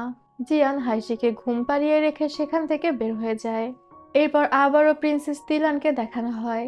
তার ঘরে কিং জু এসে দেখতে পায় সে ঘুমিয়ে ঘুমিয়ে হাসছে। কিং জুও তখন হেসে ফেলে। সে বুঝতে পারছিল তিলান সুন্দর কোনো স্বপ্ন দেখছে। একটু পরে তিলান জেগে ওঠে। জু তাকে জিজ্ঞাসা করে, তুমি ঘুমিয়ে হাসছিলে কেন? তিলান তখন বলে সে সুন্দর স্বপ্ন খুবই কম দেখে, আজ সে অনেক সুন্দর একটা স্বপ্ন দেখছিল। এরপর সে জু তাকে কিভাবে স্পেশাল ফিল করিয়েছে এই বিষয়গুলো বর্ণনা করে এবং জুকে খুলে বলে একদিন যে সে মিষ্টি বানিয়ে জুয়ের ঘরে গিয়েছিল, যে কারণে জু মনে করেছিল সে তার বাবার জন্য সাহায্য চাইতে গিয়েছে। আসলে সে বলতে গিয়েছিল জু যেন তার বাবাকে সাহায্য না করে, কারণ তিলানও জানতো তার বাবা বিভিন্ন অজুহাত দিয়ে জুয়ের থেকে টাকা নেওয়ার ধান্দা করে। জু এই বিষয়টা শুনে মুচকি হাসে। সে তো তিলানের থেকে এমন কিছুই আশা করছিল। এরপরেই দেখা যায় জিয়ান কিং জুকে জিথার বাজিয়ে শোনাচ্ছিল। কিং জু চা খেতে খেতে জিয়ানের জিথার বাজানো এনজয় করছিল। তখনই সেখানে প্রিন্সেস ইয়ানলিং আসে। জু প্রিন্সেস ইয়ানলিংকে দেখে বলে, তুমি প্রত্যেক দিনই প্যালেসে আসো, তবে আমার মনে হচ্ছে আজ একটু সময়ের আগেই এসেছ। ইয়ানলিং তখন মুচকি হেসে জিয়ানের দিকে তাকায়। জু বুঝতে পারে ইয়ানলিং জিয়ানের কারণে এখানে এসেছে। তবে জিয়ানের তো এসবে কিচ্ছু যায় আসে না। জু ইয়ানলিংকে জানায় তার জন্য বিশাল একটা সারপ্রাইজ আছে। ইয়ানলিং জিজ্ঞাসা করছিল কি, তখনই দেখা যায় পেছন থেকে সেই বৃদ্ধ মহিলা আসছে যে ইয়ানলিংকে ছোট থেকে বড় করেছে, মানে ইয়ানলিং এর ন্যানি। ইয়ানলিং এটা দেখে অনেক খুশি হয়। সে প্রথমবারে চিনতে পেরে যায় এটা তার মায়ের বিশ্বস্ত মেইড। সে জুকে ধন্যবাদ দেয়। সে তো ভাবতেই পারেনি তার মায়ের মেইডদেরও আবার দেখতে পাবে। ইয়ানলিং দৌড়ে গিয়ে সেই মহিলাকে জড়িয়ে ধরে। ওই মহিলাও প্রথম দেখায় চিনতে পারে যে এটা ইয়ানলিং। তারা দুজনে ইমোশনাল হয়ে তো কান্নাই করে দিয়েছিল। দূর থেকে এই বিষয়টা হাইশি আর জুইং দেখছিল। হাইশি তখন পুরোপুরি নিশ্চিত হয় যে এটাই প্রিন্সেস ইয়ানলিং। সে প্রথম দেখায় তার মায়ের মেইডকে চিনতে পেরে গিয়েছে। অন্য কেউ হলে তো আর চিনতে পারতো না। এরপর ইয়ানলিং সেই বৃদ্ধ মহিলাকে তার নিজের প্যালেসে নিয়ে আসে এবং সমস্ত মেইডদের বলে দেয় যেন এই ন্যানিকে তার মায়ের আসনে বসানো হয়। সে এই প্যালেস মেইডদের লিডার বানিয়ে দেয় তার ন্যানিকে এবং সবাইকে হুকুম দিয়ে দেয় ন্যানি যেটা বলবে সেটাই শেষ কথা, তার যেন কোনো সমস্যা না হয়। আর সে যতদিন চায় এই প্যালেসে থাকতে পারে। তার জন্য আলাদা রুমের ব্যবস্থা করা হয়। বৃদ্ধ মহিলা ইয়ানলিংকে এগুলোর জন্য ধন্যবাদ জানায়। ইয়ানলিং তখন বলে, আপনি এগুলো ডিজার্ভ করেন। আপনি ছোট থেকে আমাকে মায়ের মমতা দিয়ে বড় করে তুলেছেন, তাই এই সব কিছুই আপনার প্রাপ্য। এরপর আমাদের প্রিন্সেস তিলানকে দেখানো হয়। ডাক্তার তিলানকে পরীক্ষা করে জানায় খুবই খারাপ খবর, তবে সে সবার সামনে বলতে ইতস্তত বোধ করছিল। ইউনুস তখন সবাইকে নিয়ে সেখান থেকে বের হয়ে যায়। ওই ডাক্তার জানায় তিলান এত বেশি গর্ভপাত করার ওষুধ খেয়েছে যে সে আর কখনোই মা হতে পারবে না। এটা শুনে তো জু অনেক ঘাবড়ে যায়, তার কারণেই তিলানের এই অবস্থা। তবে তিলান দুঃখ পেলেও নিজেকে সামলে নেয়। ডাক্তারকে জু হুকুম করে দেয় যেভাবেই হোক তিলানকে সুস্থ করার চেষ্টা করতে। ডাক্তার সেখান থেকে বেরিয়ে গেলে তিলান জুয়ের কাছে আসে। সে উল্টে জুকে সান্ত্বনা দিচ্ছিল, বলছিল যদি সৃষ্টিকর্তা সহায় হয় তাহলে সে হয়তো কখনো সুস্থ হতে পারে, আর সে যদি বাচ্চা নাও দিতে পারে তাহলে সমস্যা কি, রাজার অন্যান্য কনসোর্ট রানী যে কেউই দিতে পারে। তবে জু তিলানকে বলে তুমি মন খারাপ করো না, আমি যে কোনো ভাবে তোমাকে সুস্থ করে তুলবই। এরপরেই আমরা প্রিন্সেস ইয়ানলিং আর জি চ্যাংকে গল্প করতে শুনি।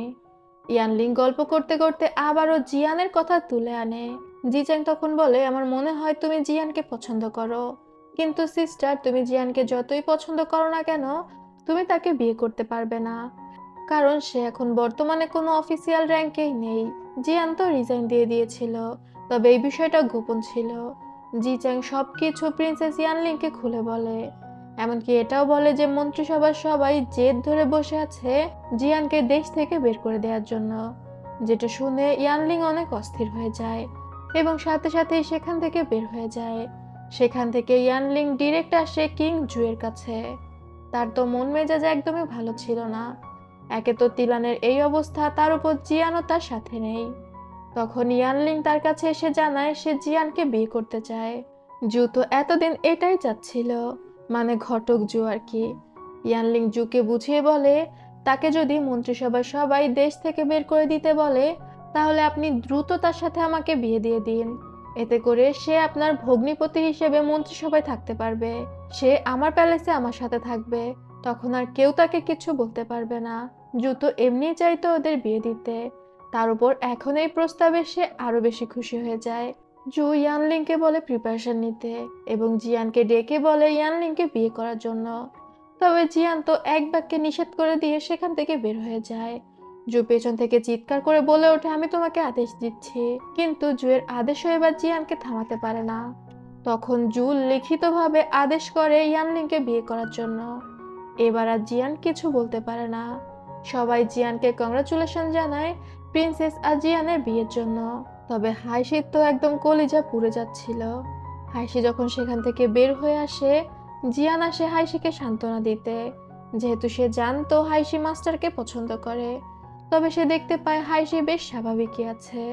সে স্বাভাবিকভাবেই জিয়ানের সাথে কথা বলে সেখান থেকে বের হয়ে যায়। জিয়ান সেই আদেশপত্র নিয়ে ঘরে আসে, আর সে নিজেও এই বিষয়টা নিয়ে অনেকটা বিরক্ত ছিল। এরপরে আবারও প্রিন্সেসকে দেখানো হয়। প্রিন্সেস অনেক খুশি ছিল, কারণ রাজা ঘোষণা করেছিল 10 দিনের মধ্যে জিয়ান আর প্রিন্সেসের বিয়ে হবে। প্রিন্সেসের জন্য তার সেই ওল্ড মেড এক ধরনের মিষ্টি বানিয়ে নিয়ে আসে, যেটা ছিল পিওনি ফুলের তৈরি। ইয়ানলিং সেটা খেয়ে অনেক খুশি হয়। সে ওই মেইডকে বলছিল আপনার জন্য আমার মনে হচ্ছে আমি ছোটবেলাতে ফিরে গিয়েছি। মেইড ধন্যবাদ জানিয়ে সেখান থেকে ফিরে যায়। মেইড সেখান থেকে বের হতেই প্রিন্সেস ইয়ানলিং কাশতে শুরু করে। তার সাথে নিহুয়া থেকে আসা সেই গার্ড তখন ইয়ানলিংকে বলতে থাকে আপনার তো অ্যালার্জি, আপনি কেন এই বৃদ্ধ মহিলাকে এত বেশি মূল্য দিচ্ছেন। ইয়ানলিং ঝাড়ি মেরে বলে চুপ করো, তুমি যেটা বুঝবে না সেটা নিয়ে কথা বলবে না। এখান থেকে আমরা জানতে পারি এই মেয়েটির পিওনি ফুলে অ্যালার্জি আছে, তার মানে ও আসল প্রিন্সেস ছিল না। একটু পরে ওই সৈন্য গিয়ে সেই মিষ্টিগুলো ফেলে দিয়ে আসে। সে একটা পাথরের নিচে ওই মিষ্টিগুলো চাপা দিয়ে দেয়। তবে মনে হচ্ছিল কেউ একজন দূর থেকে এটা দেখছে, তবে কে দেখছে এই বিষয়টা দেখানো হয় না। পরদিন সকালে হাইশি যখন প্যালেসে আসে, জি চ্যাং তার সাথে দেখা করতে আসে। জি চ্যাং হাইশিকে জানায় কিং জু বিয়ের সমস্ত দায়িত্ব জি চ্যাং এর উপর দিয়েছে, তাই সে বিয়ের কেনাকাটার একটা লিস্ট করেছে। যেহেতু 10 দিনের মধ্যেই বিয়ে, জি চ্যাং একা তো এটা সামলাতে পারবে না। সে হাইশির কাছে সাহায্য চায় সবকিছু কেনাকাটার জন্য। হাইশি তখন জি চ্যাংকে সাহায্য করতে রাজি হয়। এদিকে আঙ্কেল শি প্রিন্সেস ইয়ানলিং এর কাছে আসে কাপড় নিয়ে। তার তো বিয়ের ড্রেস তৈরি করতে হবে, কোন কাপড়টা দিয়ে তৈরি করবে সেটা চয়েস করার জন্য। সেই সময়ে জি চ্যাং আর হাইশি সেখানে প্রবেশ করে। ইয়ানলিং হাইশিকে দেখে খুশি হয়ে বলে সঠিক সময়ে আপনি এসেছেন, আপনি তো জিয়ানের সবচেয়ে প্রিয় স্টুডেন্ট, আপনি অবশ্যই তার পছন্দ সম্পর্কে জানেন, আপনি সুন্দর একটা কাপড় চয়েস করে দিন। হাইশি তখন ঘুরে ঘুরে সেখান থেকে ডিপ লাল কালারের একটা কাপড় চয়েস করে। হাইশি জানায় জিয়ানের উজ্জ্বল কালার পছন্দ না, আর বিয়ের জন্য তো লালই পরতে হয়। তবে সে যে লাল কালারটা চয়েস করেছিল সেটা অতটাও উজ্জ্বল ছিল না। প্রিন্সেস তখন সিদ্ধান্ত নেয় সে ওই কাপড় দিয়েই তার বিয়ের ড্রেস বানাবে। পরবর্তী সিনে দেখা যায় জুইং লিউয়ের সাথে দেখা করতে ফেব্রিক অফিসে আসে। সে এসে দেখতে পায় লিউ আবারও রাত জেগে সেলাই করছে। লিউয়ের খরগোশ নিয়ে খেলতে খেলতে জুইং খেয়াল করে সেখানে প্রিন্সেস ইয়ানলিং এর বিয়ের ড্রেস তৈরি করা হয়েছে। ওই বিয়ের ড্রেসটা দেখে জুইং এর অনেক মন খারাপ হয়, হাসির কথা চিন্তা করে। তবে সে লিউকে এই ব্যাপারে কিছুই বলে না। এরপরেই দেখা যায় জিচাং এর দেওয়ার লিস্ট নিয়ে হাইসি আসে বাজারে বিয়ের সমস্ত জিনিসপত্র কেনার জন্য। এমনিতেই তার মন খারাপ ছিল, তার উপর মরার উপর খাড়া ঘা নিয়ে জিচাং হাজির হয়েছে। তবে সৌভাগ্যবশত হাইসির ইউদুর সাথে দেখা হয়ে যায়। ইউদু তখন হাইসিকে সমস্ত জিনিসপত্র কিনতে সাহায্য করে। ইউদু ঘুরে ঘুরে হাইসিকে তার সমস্ত দোকানে নিয়ে যাচ্ছিল। হাইসি অবাক হয়ে বলে, তোমার আর কত দোকান? মনে তো হচ্ছে দেশের সমস্ত দোকানই তোমার বাবার। আগেই তো বলেছিলাম ইউদু প্রচন্ড বড়লোকের ছেলে। ইউদু তো বুঝতে পারে যে হাইসির অনেক মন খারাপ। সে তাই হাইসিকে নিয়ে একটা জায়গাতে আসে যেখানে একটা লোক আর মহিলা ডান্স সাথে সাথে বিভিন্ন স্টেপ দেখাচ্ছিল, অন কাইন্ড অফ খেলার মতো, যেগুলো দেখে হাইসির অনেক ভালো লাগে। ইউদু মুগ্ধ হয়ে হাইসিকে দেখছিল। সেদিন হাইসি আর ইউদু অনেক ভালো সময় কাটায়। এদিকে প্যালেসে ইউদুর লোকেরা সমস্ত জিনিসপত্র নিয়ে আসে যেগুলো সারাদিন ঘুরে ঘুরে তারা কিনেছিল। তবে ইউদু জুইং এর কাছে হাইসির জন্য একটি গিফট পাঠিয়ে দেয়। সেটা ছিল খুব দামি একটা আংটি। হাইসি এই আংটিটা দেখে অপ্রস্তুত হয়ে যায়। সে বলছিল সে এটা ফেরত দিবে। জুইং তখন বলে, ইউদু এত আশা করে দিয়েছে, সামান্য একটা গিফটই তো, তুমি এখন আর এটা ফেরত দিও না। হাইসি তখন আর কোনো কথা বলে না। এদিকে জিয়ান রাজার কাছে অনুরোধ করছিল হাইসিকে তার বিয়ের আগেই হুয়াংজান পাসে পাঠিয়ে দেওয়ার জন্য। হাইসি অনেক ঘুরে বেরিয়েছে, এখন তার হুয়াংজান পাসে ফিরে যাওয়া উচিত। জু বলছিল, তুমি কেন তার প্রতি এত কঠোর? তাকে অন্তত তোমার বিয়েটা এনজয় করতে দাও। তবে জিয়ান বলে তার কাছে আগে কাজ তারপরে অন্য কিছু। সেখানে প্রিন্সেস ইয়ানলিংও উপস্থিত হয়, আর সেও চাইছিল হাইসি বিয়েতে থেকে যাক। তবে জিয়ানের এক কথা, সে যেটা সিদ্ধান্ত নিয়েছে সেটাই হবে। পরে জিয়ান হাইসিকে ডেকে জানিয়ে দেয় তাকে হুয়াংজান পাসে চলে যেতে হবে। হাইসি আর কোনো কথা না বলে সেখান থেকে বের হয়ে যাচ্ছিল। জিয়ান তখন হাইসিকে ডেকে বলে, তুমি এখন বড় হয়েছো, তোমার এখন নিজের বিয়ে নিয়ে ভাবা উচিত। তোমার যদি কাউকে ভালো লাগে তাহলে তুমি আর্মি থেকে রিজাইন দিয়ে কোথাও চলে যেতে পারো। নিজের পরিচয় পরিবর্তন করে ফেলে 1-2 বছর পর তুমি বিয়ে করে আরামসে সংসার করতে পারো। হাইসির এগুলো শুনে প্রচন্ড মেজাজ খারাপ হয়। হাইসি তখন বলে, আপনি খুব ভালো করেই জানেন আমি কাকে পছন্দ করি, তাহলে এসব বলে আমাকে বিরক্ত করা কেন? এটা বলে সে রেগে সেখান থেকে বের হয়ে যায়। হাইসি মন খারাপ করে সেই রেস্টুরেন্টে বসেছিল যেখানে সবসময় তারা যাতায়াত করত। সেখানে সে ইউদুর সাথে দেখা করতে গিয়েছিল। ইউদু খুশি মনে সেখানে এসে বলে, তুমি কি অবসর সময় কাটানোর জন্য আমাকে ডেকেছো? হাইসি তখন জানায় সে ইউদুর থেকে বিদায় নেওয়ার জন্য এসেছে। ইউদু তো এটা শুনে অবাক হয়ে যায়। হাইসি জানায় সে খুব দ্রুত হুয়াংজান পাসের উদ্দেশ্যে চলে যাবে। সাথে সে ইউদুর দেয়া সেই আংটিটা ফেরত দিয়ে দেয়। ইউদু তো প্রথমে এই আংটিটা ফেরত নিতে চাচ্ছিল না। হাইসি তখন বলে অন্য কোনো সময় সে নেবে, এটা সে ইউদুর কাছে আমানত রেখে যাচ্ছে। ইউদু তখন আর কোনো কথা না বলে আংটিটা রেখে দেয়। তবে ইউদু ভালো করেই বুঝতে পারে যে হাইসির অনেক মন খারাপ। তবে জিয়ান দিন রাত লাগিয়ে কোনো একটা কাজের মধ্যে ব্যস্ত ছিল। তবে কাজের ফাঁকে ফাঁকে সে হাইসিকে প্রচন্ড মিস করছিল। অন্যদিকে হাইসি প্রস্তুতি নিচ্ছিল হুয়াংজান পাসে যাওয়ার জন্য। দুজনেই তাদের একে অপরের সাথে কাটানো সময়গুলো মনে করতে থাকে আর কষ্ট পেতে থাকে। হাইসি একটা চিঠি লিখে দেয়, আর সেই চিঠির উপর জিয়ানের আংটিটা রেখে সেখান থেকে বের হয়ে যায়। হাইসি জিয়ানকে লিখেছিল সে অনেক ইম্যাচিউর, সে অযথা জেদ করে, তবে এখন থেকে সে নিজেকে গুছিয়ে নিবে, জেদ বাদ দিয়ে নিজের জীবনটাকে নতুন করে শুরু করবে। আর এরপর প্যালেস থেকে বিদায় নেয় এবং ঘোড়া নিয়ে বের হয়ে যায় হুয়াংজান পাসের উদ্দেশ্যে। এরপরেই আমাদের প্রিন্সেস তিলানকে দেখানো হয়। সে তার মেয়েদের সাথে বসে নাস্তা করছিল। তখনই জু তার কাছে আসে। জু এই কয়েকদিন ইয়ানলিং এর বিয়ে নিয়ে প্রচন্ড ব্যস্ত ছিল। জু তিলানকে জানায় সে অনেকটা স্ট্রেসড। তিলান তখন আস্তে করে উঠে গিয়ে জুয়ের মাথা মাসাজ করে দেয়। এতে জুয়ের বেশ ভালো লাগছিল। তখনই কিছু সৈন্যরা তিলানের জন্য একটা ড্রেস নিয়ে আসে। জু তিলানকে বলে, আগামীকাল ইয়ানলিং এর বিয়ে, তুমি এই পোশাক পরে আমার সাথে ইয়ানলিংকে বিদায় দিতে যাবে। এটা শুনে তো তিলান অবাক হয়ে যায়, কারণ শুধুমাত্র রানীরই অধিকার ছিল এভাবে রাজার সাথে কারো বিদায় দেওয়ার জন্য যেতে। জু তিলানকে তার কোলের উপর বসিয়ে বলে, আমি যেহেতু তোমাকে যেতে বলছি, তাই তুমি আমার সাথে যাবে। আর ভাই, আসলে এমন জামাই কোথায় পাওয়া যায় যে অনুষ্ঠানের আগে ড্রেস রেডি করে দেয়।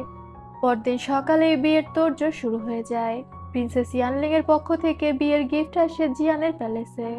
তবে সেই গিফটগুলো নিয়ে অদ্ভুত কিছু লোক আসে, যারা নিজেদের মুখ ঢেকে রেখেছিল।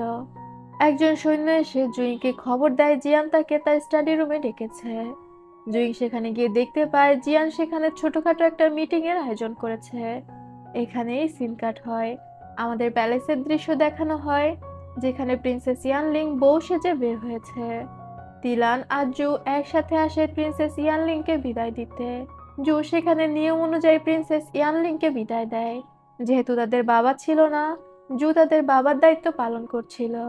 জু তার বোনকে বিদায় দিতে পেরে অনেকটা খুশি আর ইমোশনাল হয়েছিল। এরপরে বিয়ের পালা। জিয়ানকেও বর বেশে বেশ সুন্দর লাগছিল। তারা তাদের বিয়ের রিচুয়ালগুলো সম্পূর্ণ করে।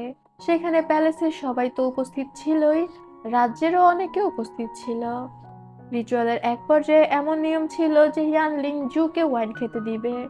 যেহেতু জু তার গার্ডিয়ানের দায়িত্ব পালন করেছে, ইয়ানলিং জুকে ওয়াইন দেয়। জু যখন সেই ওয়াইনটা খায়, সে বুঝতে পারে তার মধ্যে পয়জন ছিল। জিয়ান ইয়ানলিং এর দিকে তাকায়, দেখতে পায় সে হাসছে। জু সেখানে অজ্ঞান হয়ে পড়ে যায়। ইয়ানলিং জিয়ানের গলায় ছুরি ধরে। মন্ত্রীরা চিৎকার করে বলছিল প্রিন্সেস বিদ্রোহ করেছে। জিচাং দৌড়ে এসে বলছিল, পিওনি তুমি এটা কি করছো? ভাই আমাদের কত ভালোবাসে, আমাদের কত খেয়াল রাখে, তুমি তাকে কেন মারলে? পিওনি তখন বলে, ওর রাজা হওয়ার কোনো অধিকার নেই, ওর জন্য আমার রাজ্যের অনেক মানুষ মারা গিয়েছে। তখনই সেখানে জেনারেল সু এসে উপস্থিত হয়। দেখা যায় এই সম্পূর্ণটা জেনারেল সু এর প্ল্যান ছিল। জেনারেল সু সেখানে সবার সামনে বলে জিয়ানের জন্য সে দেশ থেকে পালিয়ে যেতে বাধ্য হয়েছে। জিয়ান তাকে ফাঁসিয়ে দেশদ্রোহী সাজিয়েছে। আর সে জিয়ানের দিকে তাকিয়ে বলে, মৃত্যুর জন্য প্রস্তুত হও।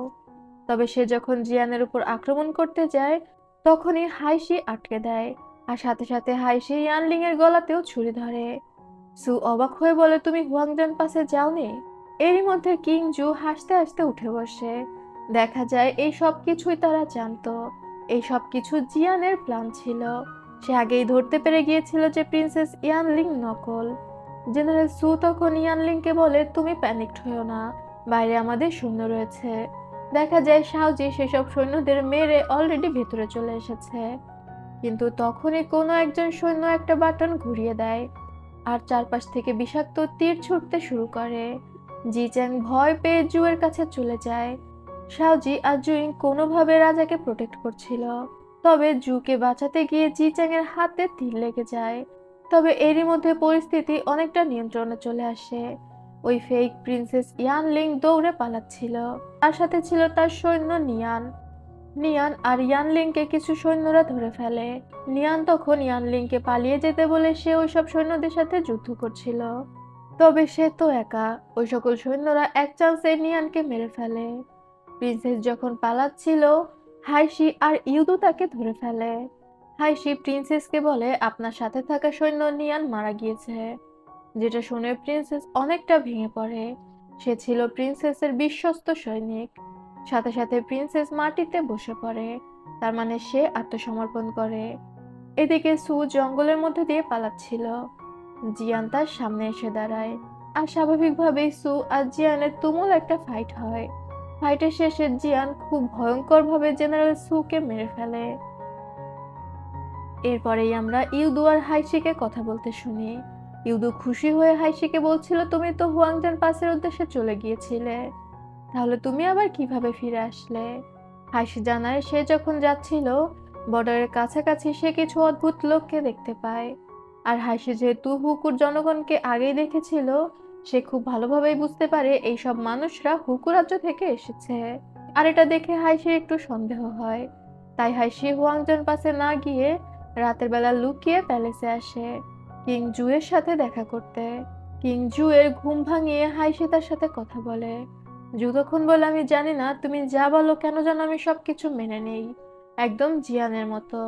হাইশি জুয়ের কাছে অনুমতি চাচ্ছিল কালকের দিনটা গোপনে থেকে যাওয়ার জন্য, কারণ সে বুঝতে পেরেছিল কাল কিছু ঘটতে যাচ্ছে। তবে জিয়ান তো কাল কিছু ঘটতে যাচ্ছে এটা জেনেই হাইশিকে পাঠিয়ে দিচ্ছিল। তাও হাইশির অনুরোধে জু তাকে থাকতে দেয়। আর হাইশি কিং জুয়ের ইউনুসের ছদ্মবেশে বিয়ের অনুষ্ঠানে ছিল।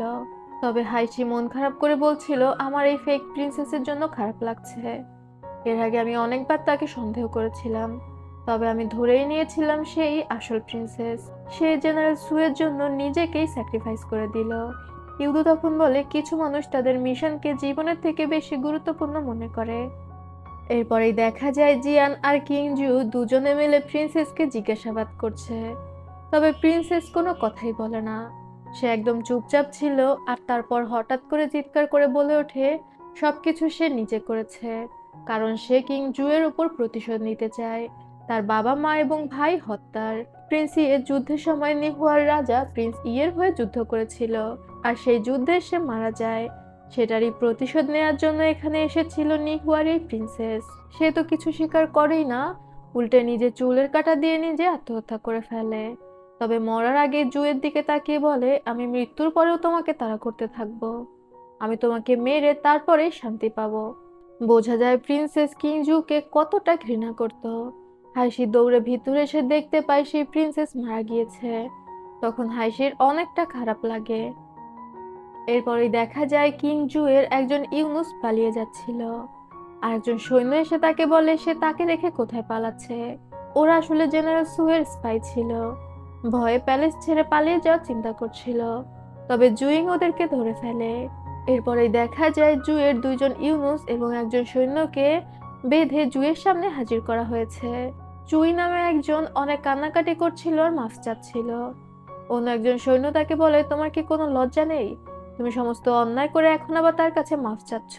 আমি তো তোমার হয়ে কাজ করেছি, আমি তো ভেবেছিলাম তুমি আমার হয়ে মাফ চাইবে। জু এইসব শুনে রেগে হুকুম দেয় ওদেরকে কারাগারে বন্দি করে রাখার জন্য। ইউনুস কান্নাকাটি করে জুয়ের কাছে মাফ চাচ্ছিল। জু তার কাছের মানুষদের এমন রূপ দেখে হতাশ হয়ে যায়। তখনই ইউনুস এসে জুকে জানায় তিলান তার জন্য কয়েক ঘন্টা ধরে অপেক্ষা করছে। জু তখন তিলানের কাছে গিয়ে বলে, তুমি আমাকে আগে খবর দাওনি কেন? তিলান তখন বলে, তুমি তোমার কাজ নিয়ে ব্যস্ত ছিলে, তাই আমি তোমার জন্য অপেক্ষা করছিলাম। এরপর সেখান থেকে সবাই চলে গেলে জু তিলানকে পেছন থেকে জড়িয়ে ধরে বলে, আমার সাথে একটু কথা বলো, আমার দিনটা অনেক স্ট্রেসের মধ্যে দিয়ে গিয়েছে। এদিকে হাইশি আর ইউদু আবারও ড্রিঙ্ক করছিল। হাইশির অনেক মন খারাপ হচ্ছিল ওই ফেক প্রিন্সেস ইয়ানলিং এর কথা চিন্তা করে। সে একটা মিশনের জন্য নিজের জীবনে দিয়ে দিয়েছে। ইউদু তখন হাইশিকে সান্ত্বনা দেয়। তবে সেখানে অনেক ড্রিঙ্ক করার ফলে হাইশি আবারও মাতাল হয়ে যায়। আর জিয়ান সেই রেস্টুরেন্টের বাইরে ছাতা নিয়ে হাইশির জন্য অপেক্ষা করছিল। ইউদু রেস্টুরেন্ট থেকে হাইশিকে বের করে এনে দেয়। জিয়ান কোনো কথা না বলে হাইশিকে কোলে নিয়ে সেখান থেকে বের হয়ে যায়। ইউদু হাইশির যাওয়ার দিকে তাকিয়ে থাকে। অবশ্যই ইউদুর খারাপ লেগেছে। জিয়ান হাইশিকে কোলে নিয়ে প্যালেসের মধ্যে দিয়ে আসছিল। হাইশি মাতাল অবস্থায় জিয়ানকে বলছিল, তুমি শুধু কিংজুকে ভালোবাসো, তুমি তাকে যেভাবে প্রোটেক্ট করো আমাকে তো সেভাবে প্রোটেক্ট করতে চাও না, আমাকে শুধু দূরে দূরে তাড়িয়ে দাও। জিয়ান তখন বলে, আমি তোমাকেও প্রোটেক্ট করি। তবে হাইশি সেটা বিশ্বাস করছিল না। সে অজ্ঞান অবস্থায় জুকে কয়েকটা ঘুষি লাগিয়ে দেয় তাকে প্রোটেক্ট না করার জন্য, আর তাকে দূরে সরিয়ে দেওয়ার জন্য। জিয়ান হাইশিকে তার ঘরে শুইয়ে দিয়ে চলে যায়। আর এরপর জিয়ান যখন ঘরে আসে আমরা বুঝতে পারি জিয়ানকেও পয়জন ওয়াইন দেয়া হয়েছিল। মানে এতক্ষণ পর্যন্ত জিয়ান বিষ খেয়ে ঘোরাঘুরি করছিল। সিন কাট হয়, জিয়ান জেগে উঠে দেখতে পায় হাইশি তার পাশে বসে আছে। জিয়ানকে জেগে উঠতে দেখে হাইশি অনেক এক্সাইটমেন্ট নিয়ে বলতে থাকে, মাস্টার আপনি 3 দিন ধরে ঘুমাতে ছিলেন। জিয়ান জেগে উঠে শুরুতেই বলে যে প্যালেসে সবকিছু ঠিকঠাক আছে কিনা। হাইশি তখন বলে সবকিছু ঠিকঠাক আছে। ডিপার্টমেন্ট অফ জাস্টিস জিয়ানের কেসটাকে বন্ধ করে দিয়েছে, তারা জিয়ানকে নির্দোষ ঘোষণা করে দিয়েছে। জিয়ান আবার কোর্টে জয়েন করতে পারবে। আর এরপর সে জিয়ানের জন্য ওষুধ আনতে বের হয়। বের হয়ে তার দেখা হয় ডাক্তারের সাথে।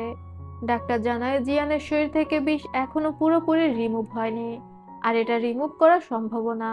সে যে পরিমাণ আঘাত পায় এবং বিষ খায় সে হয়তো আর কয়েক বছরই বাঁচবে। যেটা শুনে হাইশির প্রচন্ড মন খারাপ হয়। এদিকে জি চ্যাং এরও তো বিষাক্ত তীর লেগেছিল। কয়েকবার আকুপাঞ্চার করার পর জি চ্যাং এর বিষ পুরোপুরি রিমুভ করা হয়। ডাক্তার জানায় জি চ্যাং এখন সুস্থ আছে। একটু পর জি চ্যাং এর জ্ঞান ফেরে। জু তখন জি চ্যাংকে বলে, তুমি এমনটা কেন করলে? তোমার যদি কোনো বড় বিপদ হয়ে যেত?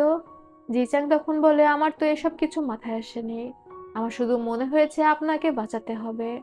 আমি যত ভীতুই হই না কেন, কখনো আপনার জন্য আমার জীবন দিতে দ্বিধাবোধ করব না। জুতো ভাইয়ের এমন ভালোবাসায় মুগ্ধের উপর মুগ্ধ হয়ে যাচ্ছিল। এমনি সে জি চ্যাংকে এমনি সে জি চ্যাংকে ভালোবেসে অন্ধ ছিল। তার উপর তার ভাই তাকে বাঁচানোর জন্য জীবন দিতেও প্রস্তুত। এটা শোনার পর জুতো মোমের মতো গলে যায়। এরপরেই আমাদের হুকু রাজ্যের বর্তমান লর্ড দুয়োকে দেখানো হয়। দুয়ো প্রচন্ড বদমেজাজি, হিংসাত্মক একটা ছেলে। সে তো জানতে পেরেছিল জেনারেল সুকে মেরে ফেলা হয়েছে। আর এটা শোনার পর দুয়ো আবারও তেলে বেগুনে জ্বলে ওঠে। কোনোভাবেই সে জিয়ানকে মারতে পারছে না। দুয়ো তখন তার জেনারেলকে বলে তার মাথায় এখন নতুন একটা প্ল্যান এসেছে। যেহেতু এর আগে সে জুইংকে দেখেছিল, হয়তো জুইং এর মাধ্যমে সে কিছু করার চিন্তা ভাবনা করছে। এরপরে শাওজি জিয়ানকে সে খবর দেয়, ফেব্রিক অফিস মানে মিস জিউকে যারা মেরে ফেলেছিল তারা ছিল সুমিং এর স্পাই। ইউনুস চুই যাকে বেঁধে রাখা হয়েছিল সে। জিয়ান তখন বলে, আরো তদন্ত করতে থাকো। এর মধ্যে হাইশি জিয়ানের ওষুধ নিয়ে ভেতরে আসে। সে চামচ দিয়ে জিয়ানকে ওষুধ খাওয়াতে যাচ্ছিল, তবে জিয়ান বাটি ধরে চুমুক দিয়ে ওষুধটা খেয়ে নেয়। এরপর হাইশি জিয়ানকে জিজ্ঞাসা করে ফেক প্রিন্সেসের ব্যাপারে সে কিভাবে জানলো। জিয়ান তখন জানায় প্রিন্সেস যখন তাকে বিয়ে করতে চেয়েছে তখনই তার প্রিন্সেসের উপর সন্দেহ হয়েছে। আগে তো সন্দেহ ছিল, তবে কোনো প্রমাণ পাচ্ছিল না। আসল প্রিন্সেস ইয়ানলিং কখনোই জিয়ানকে বিয়ে করতে চাইতে পারে না। মানুষের সবকিছু চেঞ্জ হয়ে গেলেও পার্সোনালিটি তো চেঞ্জ হয় না। প্রিন্সেস ইয়ানলিং এর যে ন্যানি ছিল বৃদ্ধ মহিলা, তাকে জিয়ানই ওই প্যালেসে পাঠিয়েছিল। নিয়ান যে সেই কেকগুলো পাথরের নিচে চাপা দিয়েছিল ওইটা সেই বৃদ্ধ ন্যানি দেখেছিল। সে প্রিন্সেসের প্যালেসে থেকে জিয়ানকে সমস্ত খোঁজ খবর দিয়েছে। আর এই ফেক প্রিন্সেস ইয়ানলিং এর যে পিওনি ফুলে অ্যালার্জি, এই বিষয়টাও জিয়ান আগেই বুঝতে পেরে গিয়েছিল। হাইশি সবকিছু শুনে বুঝতে পারে সেই বোকার মতো বারবার জিয়ানের কাছে এসেছে। জিয়ান তো তার থেকেও এক ধাপ এগিয়ে। তারপর সে জিয়ানকে রেস্ট নিতে বলে সেখান থেকে চলে যায়। এরপরে দেখা যায় বৃষ্টি হচ্ছিল দেখে জু তিলানের ঘরে আসে। বজ্রপাতে তিলান ভয় পাচ্ছে কিনা এই বিষয়টা দেখতে। তিলান একটু ভয় পাচ্ছিল। জু তখন তিলানের হাত ধরে তিলানের পাশে শুয়ে যায় আর তারপর বলে, আমি তোমার পাশে আছি, ভয় পেও না।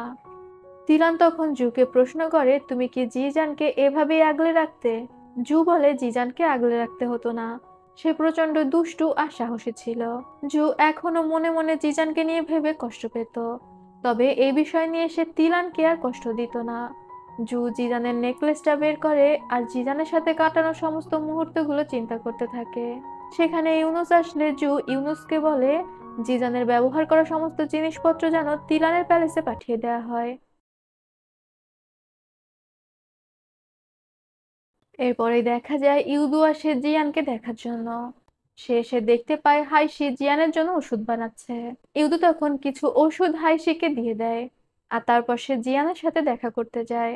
জিয়ান কেমন আছে এটা জিজ্ঞাসা করার পর ইউদু ডিরেক্ট জিয়ানকে বলে সে হাইশিকে পছন্দ করে। জিয়ান বলে, তুমি ভুল মানুষের কাছে বলছো। ইউদু জানায় সে হাইশিকে চাওয়ার জন্য এখানে আসেনি, সে জানে হাইশি জিয়ানকে পছন্দ করে। ইউদু আরো বলে সে হাইশির মন জয় করার জন্য পাহাড়ও টলিয়ে ফেলতে পারবে, তবে সে হাইশিকে খুশি দেখতে চায়। তাই সে হাইশির উপর জোর দিতে চায় না। হাইশি যার সাথে ভালো থাকতে পারে তার সাথে ভালো থাকুক। জিয়ান তখন বলে, এমন যদি হয় যে তুমি খুব দ্রুত মারা যাবে, তাহলে কি তুমি তোমার ভালোবাসার মানুষকে তোমার সাথে জড়াতে চাইবে? ইউদু তখন বলে, হাইশি আপনার প্রতি প্রচন্ড অবসেসড, সে আপনার সাথে থাকলে খুশি থাকবে। সেই খুশিটা যদি একদিনের জন্য হয় তাহলে ক্ষতি কি? অন্তত একদিন তো আপনি আপনার ভালোবাসার মানুষকে ভালো রাখতে পারলেন। এটা শুনে জিয়ান আর কোনো কথা বলতে পারে না। ইউদু জিয়ানকে বলে, আমি হাইশির পেছনে আর কোনো এফোর্ট দিব না। হাইশিকে আপনার সাথে খুশি দেখলেই আমার ভালো লাগবে। এটা বলে ইউদু সেখান থেকে বের হয়ে যায়। ড্রামার এই এপিসোডটা এখানেই শেষ করছি। তবে আগামী পর্বে আপনাদের জন্য তুমুল ধামাকা অপেক্ষা করছে। আগামী পর্বে লিউ মারা যাবে, জুইংকে হাইশি মেরে ফেলবে, হাইশি আর জিয়ানের বিয়ে হবে। আর এই পরপর ধামাকার জন্য অবশ্যই আমার চ্যানেল সাবস্ক্রাইব করে আমার পাশে থাকতে হবে। আজ তবে যাচ্ছি, আল্লাহ হাফেজ।